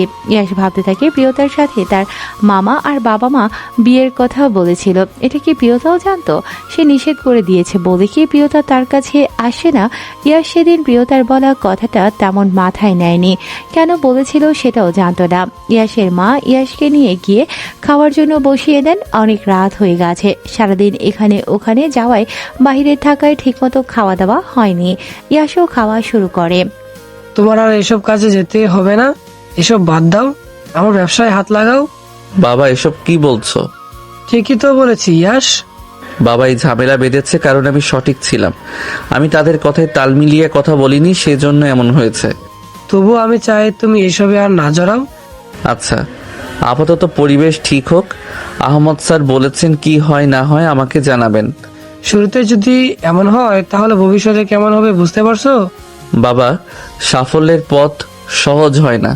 তোমার এই ইচ্ছের জন্য আমি আর তোমার মা হাই হতাশ করতে পারবো না ইয়াস। আমার কথা শোনো, এসব থেকে সরে এসো। ঠিক আছে, এবার যাও, সবাই ঘুমাও। অবনী, যা তোমা, প্রিয়তাকে নিয়ে তুই আর প্রিয়তা ঈশিতার রুমে থাক, আর আজকের মতো ইয়াস প্রিয়তমার রুমে ঘুমাক। ঠিক আছে মামা। অবনী প্রিয়তার রুমে চলে যায় প্রিয়তাকে ডাকতে। প্রিয়তা এই রাতের বেলায় জানালার পাশে দাঁড়িয়ে বাহিরের চাঁদ দেখছিল। যে মেয়ে কিছুদিন আগে পর্যন্ত উশৃঙ্খল ধরনের ছিল, কথা বেশি বলতো, বাহিরে ঘোরাফেরা করতো, পর্দা করতো না, গান বাজনা মজা, বন্ধু বান্ধবদের সাথে আড্ডা ইত্যাদি নিয়ে থাকতো, সেই মেয়ে ভালোবাসার মানুষের সামনে পর্যন্ত যাচ্ছে না, নিজেকে সংবরণ করে রেখেছে। হেদায়েত কি আসলেই এত সহজে আসে কারো কাছে? এত সহজে সব রকম পাপ থেকে নিজেকে বাঁচিয়ে রাখা দেখা যায় যে মেয়ে বাইরে ঘোরাফেরার সময় পর্যন্ত কখনো কখনো ওড়না ব্যবহার করতো না, সেই মেয়ে নিজের ঘরের মধ্যে সমস্ত গায়ে ওড়না জড়িয়ে দাঁড়িয়ে আছে। প্রিয়তা এক মনে বাহিরে তাকিয়ে আছে, তার চারপাশে কি ঘটে যাচ্ছে না যাচ্ছে সেদিকে যেন তার কোনো ভ্রুক্ষেপ নেই। তার সমস্ত মনোযোগ যেন বাহিরের আকাশের ওই চারটায় রয়েছে। দেয়ালের সাথে মাথা ঠেকিয়ে কোনাকুনি ভাবে বাহিরের দিকে তাকিয়ে আছে, বাইরের দিকে তাকিয়ে আছে সে। অবনী প্রিয়তাকে এভাবে দাঁড়িয়ে থাকতে দেখে তার কাছে এগিয়ে যায়, তার কাঁধে হাত রাখে। প্রিয়তার কাঁধে স্পর্শ করতে সে চমকে ওঠে, পেছনে ফিরে তাকায়। তৎক্ষণাৎ আবার জানালার বাহিরের দিকে মুখ করে আলতো করে চোখের পানিটা মুছে ফেলে, তারপর আবার অবনীর দিকে ফিরে তাকায়। কিরে তুই? হ্যাঁ আমি। তুই কি কান্না করছিলি? না তো, কান্না কেন করব? দ্বিতীয়বার ওদিকে ঘুরে চোখের পানি যে মুছে ফেললি? না না, এমনিও দিতে হয়েছিল। কি করছে সবাই? শুয়ে পড়ছে? না, মামা বলল আমাকে আর তোকে ঈশিতা আপুর রুমে ঘুমাতে। ইয়াস ভাইয়া তোর রুমে এখানে ঘুমাবে। হ্যাঁ ভাইয়া তো ভালো আছে, তুই গেলি না কেন ওখানে? না এমনি যাইনি, ভালো লাগছিল না। শরীর খারাপ লাগছে? না এমনি মন খারাপ লাগছে। মন খারাপের অসুখ ঠিক করার ওষুধ হবে? কি ব্যাপার, প্রেমে পড়েছ নাকি? কয়েকদিন আগে হলেও হয়তো পড়তাম, কিন্তু এখন প্রেমে পড়ার ইচ্ছে নেই। আচ্ছা চলো আমরা রুম ছেড়ে দেই। হ্যাঁ চল। প্রিয়তা আর অবনী ঈশিতার রুমে চলে যায়। এতক্ষণে সবাই ধীরে ধীরে নিজেদের রুমে যাওয়া শুরু করেছে। ইয়াশ সোফায় বসে আছে, প্রিয়তা আর অবনী পাশের রুমে চলে গেলে ইয়াশ প্রিয়তার রুমে যায়। ইয়াশ রুমে গিয়ে বিছানায় বসে পড়ে, পকেট থেকে ফোন বের করে দেখে তার ফোনে চার্জ নেই। এদিকে ওদিকে তাকিয়ে চার্জার খুঁজে পায় না, তখন অবনীকে ডাক দেয়। পাশের রুম থেকেই ইয়াশের ডাক শুনে প্রিয়তা অবনীকে তার ভাইয়ের কাছে পাঠিয়ে দেয়। অবনীও ইয়াশের ডাক শুনে তাড়াতাড়ি চলে আসে। হ্যাঁ ভাইয়া বলো। আমার ফোনে চার্জ নেই, চার্জারটা কোথায় খুঁজে পাচ্ছি না তো। দাঁড়াও আমি দিচ্ছি। এই নে, ফোনটা নে, একটু চার্জে লাগিয়ে দে। আচ্ছা দাও। এই শোন তো। হ্যাঁ বলো। প্রিয়তার কিছু হয়েছে না? মানে রুমে একা একা ছিল, দেখলাম আমি আসার পর আসলো না, সবাই আমার কাছে ছিল, কিন্তু প্রিয়তা গেল না যে। হ্যাঁ আমিও বিষয়টা খেয়াল করেছি। আমি রুমে এসে দেখি ও জানালা দিয়ে বাহিরের দিকে তাকিয়ে আছে, হয়তো কান্নাও করছিল। আমাকে দেখে সাথে সাথে চোখ মুছলো। হয়তো ঈশিতার বিয়ে হয়ে গেছে বাসায় একা একা, এই জন্য হতে পারে। আচ্ছা যা, অনেক রাত হয়ে গেছে, এখন ঘুমা, সকালে উঠে নামাজ পড়বি। ঠিক আছে, কিছু লাগলে আমাকে ডেকো। আচ্ছা যা। অবনী ইয়াশের থেকে বিদায় নিয়ে পাশের রুমে চলে যায় ঘুমোতে। আসলেই অনেক রাত হয়ে গেছে, সকালে এমনিতেও হয়তো ঘুম ভাঙবে না, অ্যালার্ম দিয়ে রাখতে হবে। অবনী এসে প্রিয়তার পাশে বিছানায় শুয়ে পড়ে। কেন ডেকেছিল? কোনো দরকার? হ্যাঁ, ভাইয়ার ফোনে চার্জ ছিল না তো, চার্জার খুঁজে পাচ্ছিল না, আমি ভাইয়ার ফোনটা চার্জে দিয়ে আসলাম। আচ্ছা ঘুমা তাহলে, অনেক রাত হয়ে গেছে। হ্যাঁ তুইও ঘুমা। দুজনের এত রাতে নিজেদের মধ্যে কথা বলা বলি না করে ঘুমিয়ে পড়ে। সকালে নাস্তা করেই ইয়াশ এবং তার বাবা মা অবনী সবাই বাড়ি ফিরে যায়, কারণ ঈশিতার শ্বশুর বাড়ি থেকে বলেছে তারা 7 দিন পর বাসায় এসে ঘুরে যাবে। সকাল সকাল সবাই বাসায় ফিরে যায়। ইয়াশ ভোরবেলা প্রিয়তার ব্যবহারে খুব অবাক হয়েছিল। হঠাৎ কারো পায়ের শব্দে ঘুম ভেঙে যায়। ঘুম ভেঙে গেলেও সে চুপচাপ চোখ বন্ধ করে শুয়ে থাকে। কেউ এসে মাথার পাশে অনেকক্ষণ দাঁড়িয়ে আছে, সে এটা বুঝতে পারে। মাথার পাশে দাঁড়িয়ে কেউ কান্না করছে, সে শব্দও বুঝতে পারছে। কিছুক্ষণ পর আবার পায়ের শব্দ পায়, তার মানে সে চলে যাচ্ছে।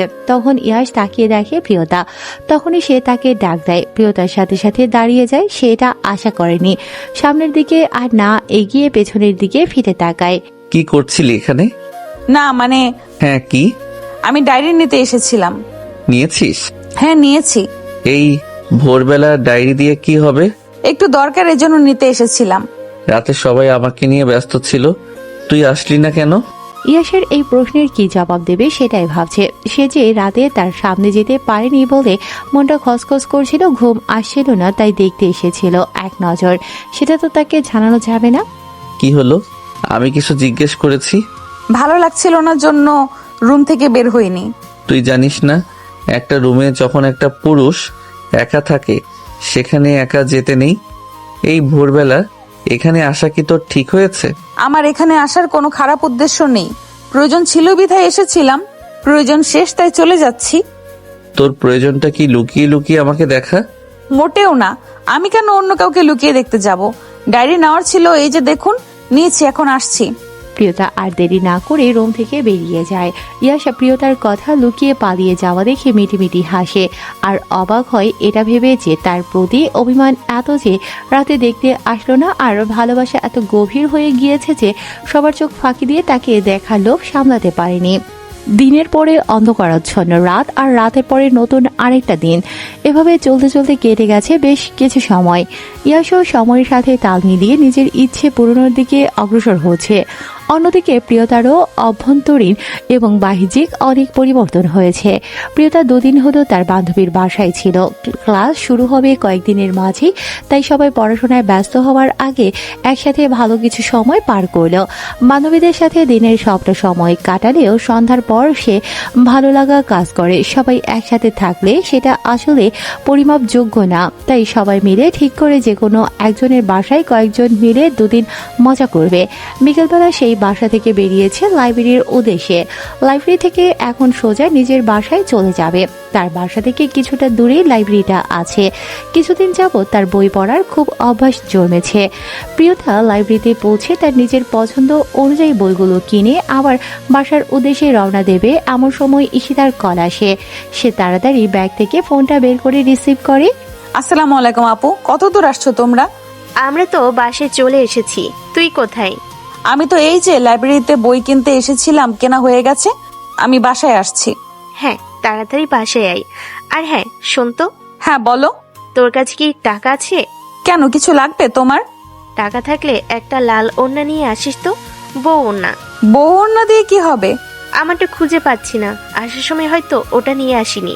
তোর ভাইয়ের বন্ধু ফটোগ্রাফার, ও এখানে আসবে, ভাবলাম কটা ছবি ওঠাবো। বউ সাজে ছবি উঠতে হবে নাকি? হ্যাঁ, ইচ্ছে হচ্ছে। আসার সময় প্লিজ নিয়ে আসিস বোন। আচ্ছা ঠিক আছে, নিয়ে আসছি, কিন্তু তোমার পছন্দ হবে? তোর যেটা ভালো লাগবে সেটা নিয়ে আসবি। তোর পছন্দের উপর আমার ভরসা আছে। এবার যা, একটু দেখে শুনে সুন্দর দেখে বউ ওড়না নিয়ে আয়। সে না হয় নিয়ে আসছি, কিন্তু বাসায় এত হইচই কেন? কোথায় হইচই? আমাদের বাসার খবর শুনে অবনী এসেছে, গল্প করছি বসে সবাই। সত্যি করে বলো তো, কখন এসেছো? আমাকে ছাড়া তোমরা এত মজা কেন করছো? দাঁড়াও, আমি আসছি।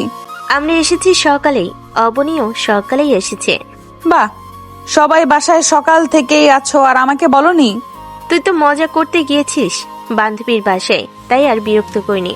এখন তাড়াতাড়ি ওনা কিনে বাসে ফিরাই, সবাই অপেক্ষা করছে। সবাই অপেক্ষা কেন করছে? সবাই কে কে? সবাই মানে আমি, তোর ভাইয়া, অবনী। আসছি, ফোন রাখো।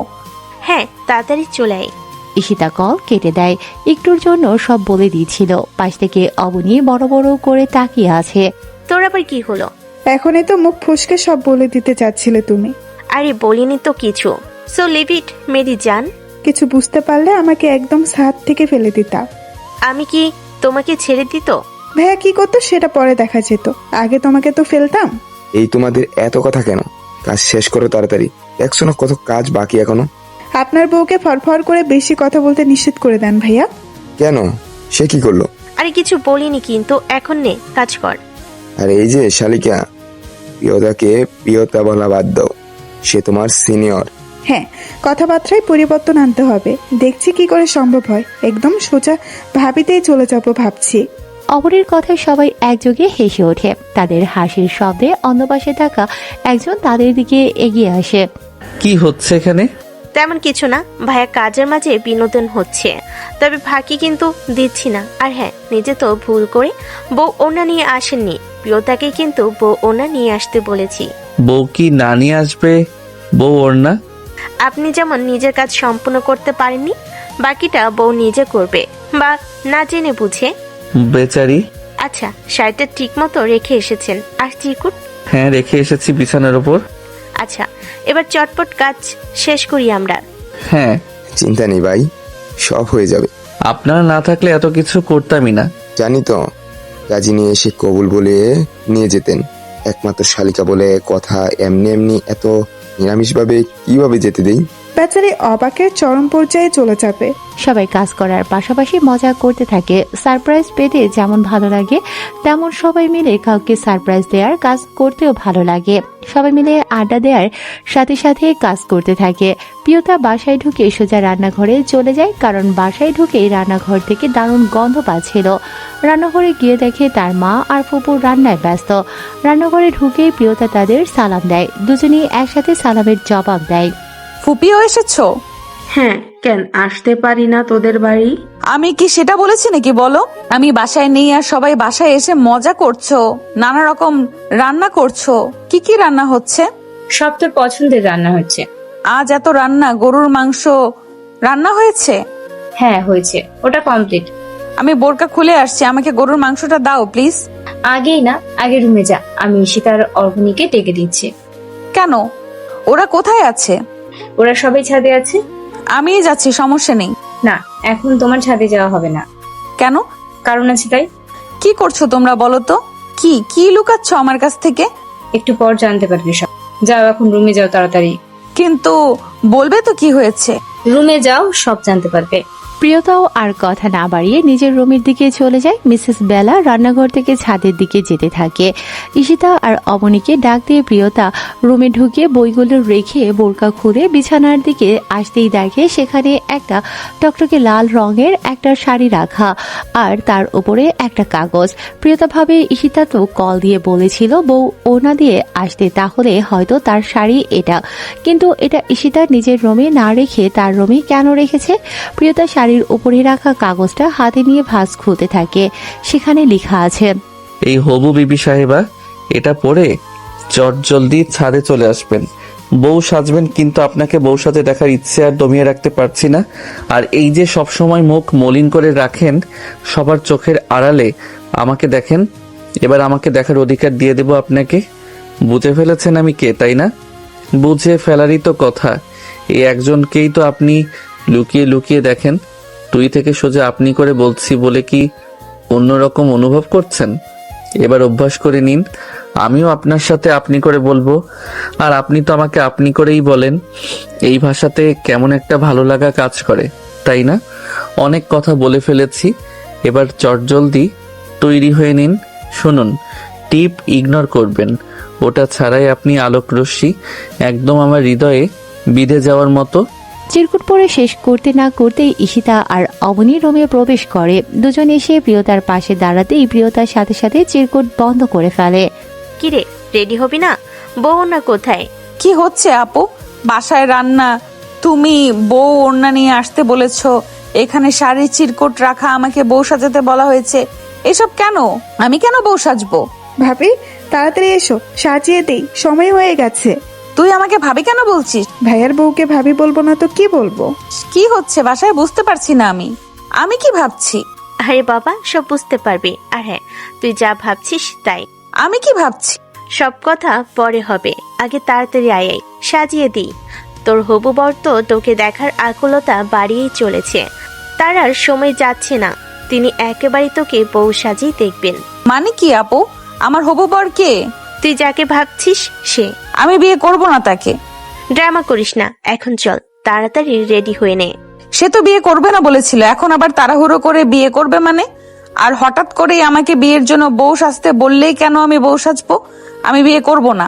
শোনো মেয়ে, আমার ভাইয়ার জন্য কিন্তু মেয়ের অভাব নেই। আজকেই ভাইয়ার বিয়ে দিয়ে দেব, হয় তুমি বিয়ে করবে নয়তো অন্য কেউ। আজ আমার ভাবি লাগবেই। পা ভেঙে রেখে দেবো অন্য কাউকে ভাবি বানাতে, জানা দেখ কি করি। প্রিয়তার কথা শুনে ঈশিতা আর অবনী দুজন হেসে ফেলে। অবনী বলে, তাহলে চুপচাপ রেডি হয়ে নাও, সাথে সবাই অপেক্ষা করছে, কাজী সাহেবও। প্রিয়তার সাথে এমন একটা অবাক করা ঘটনা ঘটবে এটা সে কখনো কল্পনাও করতে পারেনি। ইয়াশকে না পাওয়ার ভয় পেয়েছিল প্রথম যেদিন শুনেছিল ঈশিতার সাথে বিয়ে, দ্বিতীয় দিন আবার ভেতর থেকে ভেঙে গিয়েছিল যখন ইয়াশ তার সাথে বিয়েতে নিষেধ করেছিল। এত কিছুর পরও প্রিয় মানুষকে পাওয়া ভাগ্যের ব্যাপার ছাড়া আর কিছুই না। প্রিয়তাকে সুন্দর করে সাজিয়ে একদম ছাদে নিয়ে যাওয়া হয়। ওখানে সবাই অপেক্ষা করছিল। প্রিয়তা ছাদের চারপাশে তাকিয়ে দেখে ছাদে সবটা সাজানো হয়েছে সুন্দর করে। ছাদের একপাশে বসার জায়গা করা, সেখানে সবাই বসে আছে, সাথে ইয়াসও। সাদা পাঞ্জাবি পাজামাতে তাকে অসম্ভব সুন্দর লাগছে। মুখের দাড়িগুলো যেন আজ তাকে স্বাদ দিচ্ছে আরো সুন্দর দেখাতে। প্রিয়তাকে নিয়ে গিয়ে ইয়াসের পাশে বসিয়ে দেয়া হয়। ইয়াস চুপচাপ বসেছিল। প্রিয়তাকে পাশে বসিয়ে দেয়া মাত্র তার মধ্যে অস্বাভাবিক কার্য ঘটছে। বারবার কপালের ঘাম মুছছে সে, মাঝে মাঝে বুকে হাত দিচ্ছে। বিষয়টা প্রিয়তাও খেয়াল করছে। আপনার কি খারাপ লাগছে? অন্যরকম ভালো লাগছে। আপনি তো এর আগে অনেকবার আমার পাশে এসেছেন, কিন্তু এরকম অনুভূত হয়নি। কেমন লাগছে? ভীষণ অন্যরকম। খারাপ লাগলে বলুন, আমি বাবাকে বলছি। না না, এরকম লাগতে দিন। এই ভালো লাগার কোনো ডেফিনেশন নেই। এত ভালো লাগা আগে ছিল না কেন? অসময়ে ভালো লাগা লাগতে নেই। আমার সব ভালো লাগা এখন আপনার নামে। আপনার গা থেকে যে সুগন্ধ আসছে, এটা পৃথিবীর সেরা সুগন্ধ। এই যে আপনার হাসি হাসি মুখ, এটা আমাকে অসম্ভব স্বস্তি দিচ্ছে। থাক, আর বলতে হবে না। এখন এত মানুষের মাঝে ওনার প্রেম পাচ্ছে। আজ অনেক কথা বলার আছে আপনাকে। আমার সব কথা জানাবো। আমার করে নিয়ে আপনাকে আমার সব জানাবো। আপনি বলাটা অসম্ভব সুন্দর লাগে। আরো অনেক কিছু সুন্দর লাগা বাকি আছে বিবি সাহেবা। এখনো নই। চলুন, হয়ে যাক। প্রিয়তা আর কোনো কথা বলে না। কেমন একটা লাগছে তার। সে যা দেখছে এগুলো কি সত্যি? ইয়াস তাকে এসব বলছে? তার কথায় কেন এত ভালোবাসা পাচ্ছে তার? কেন মনে হচ্ছে এই সময়টা থেমে যাক, চারপাশ স্থির হয়ে যাক, চারপাশ জনশূন্য হয়ে যাক, শীতল হাওয়া বয়ে যাক, শুধু সে আর তার প্রিয় মানুষ।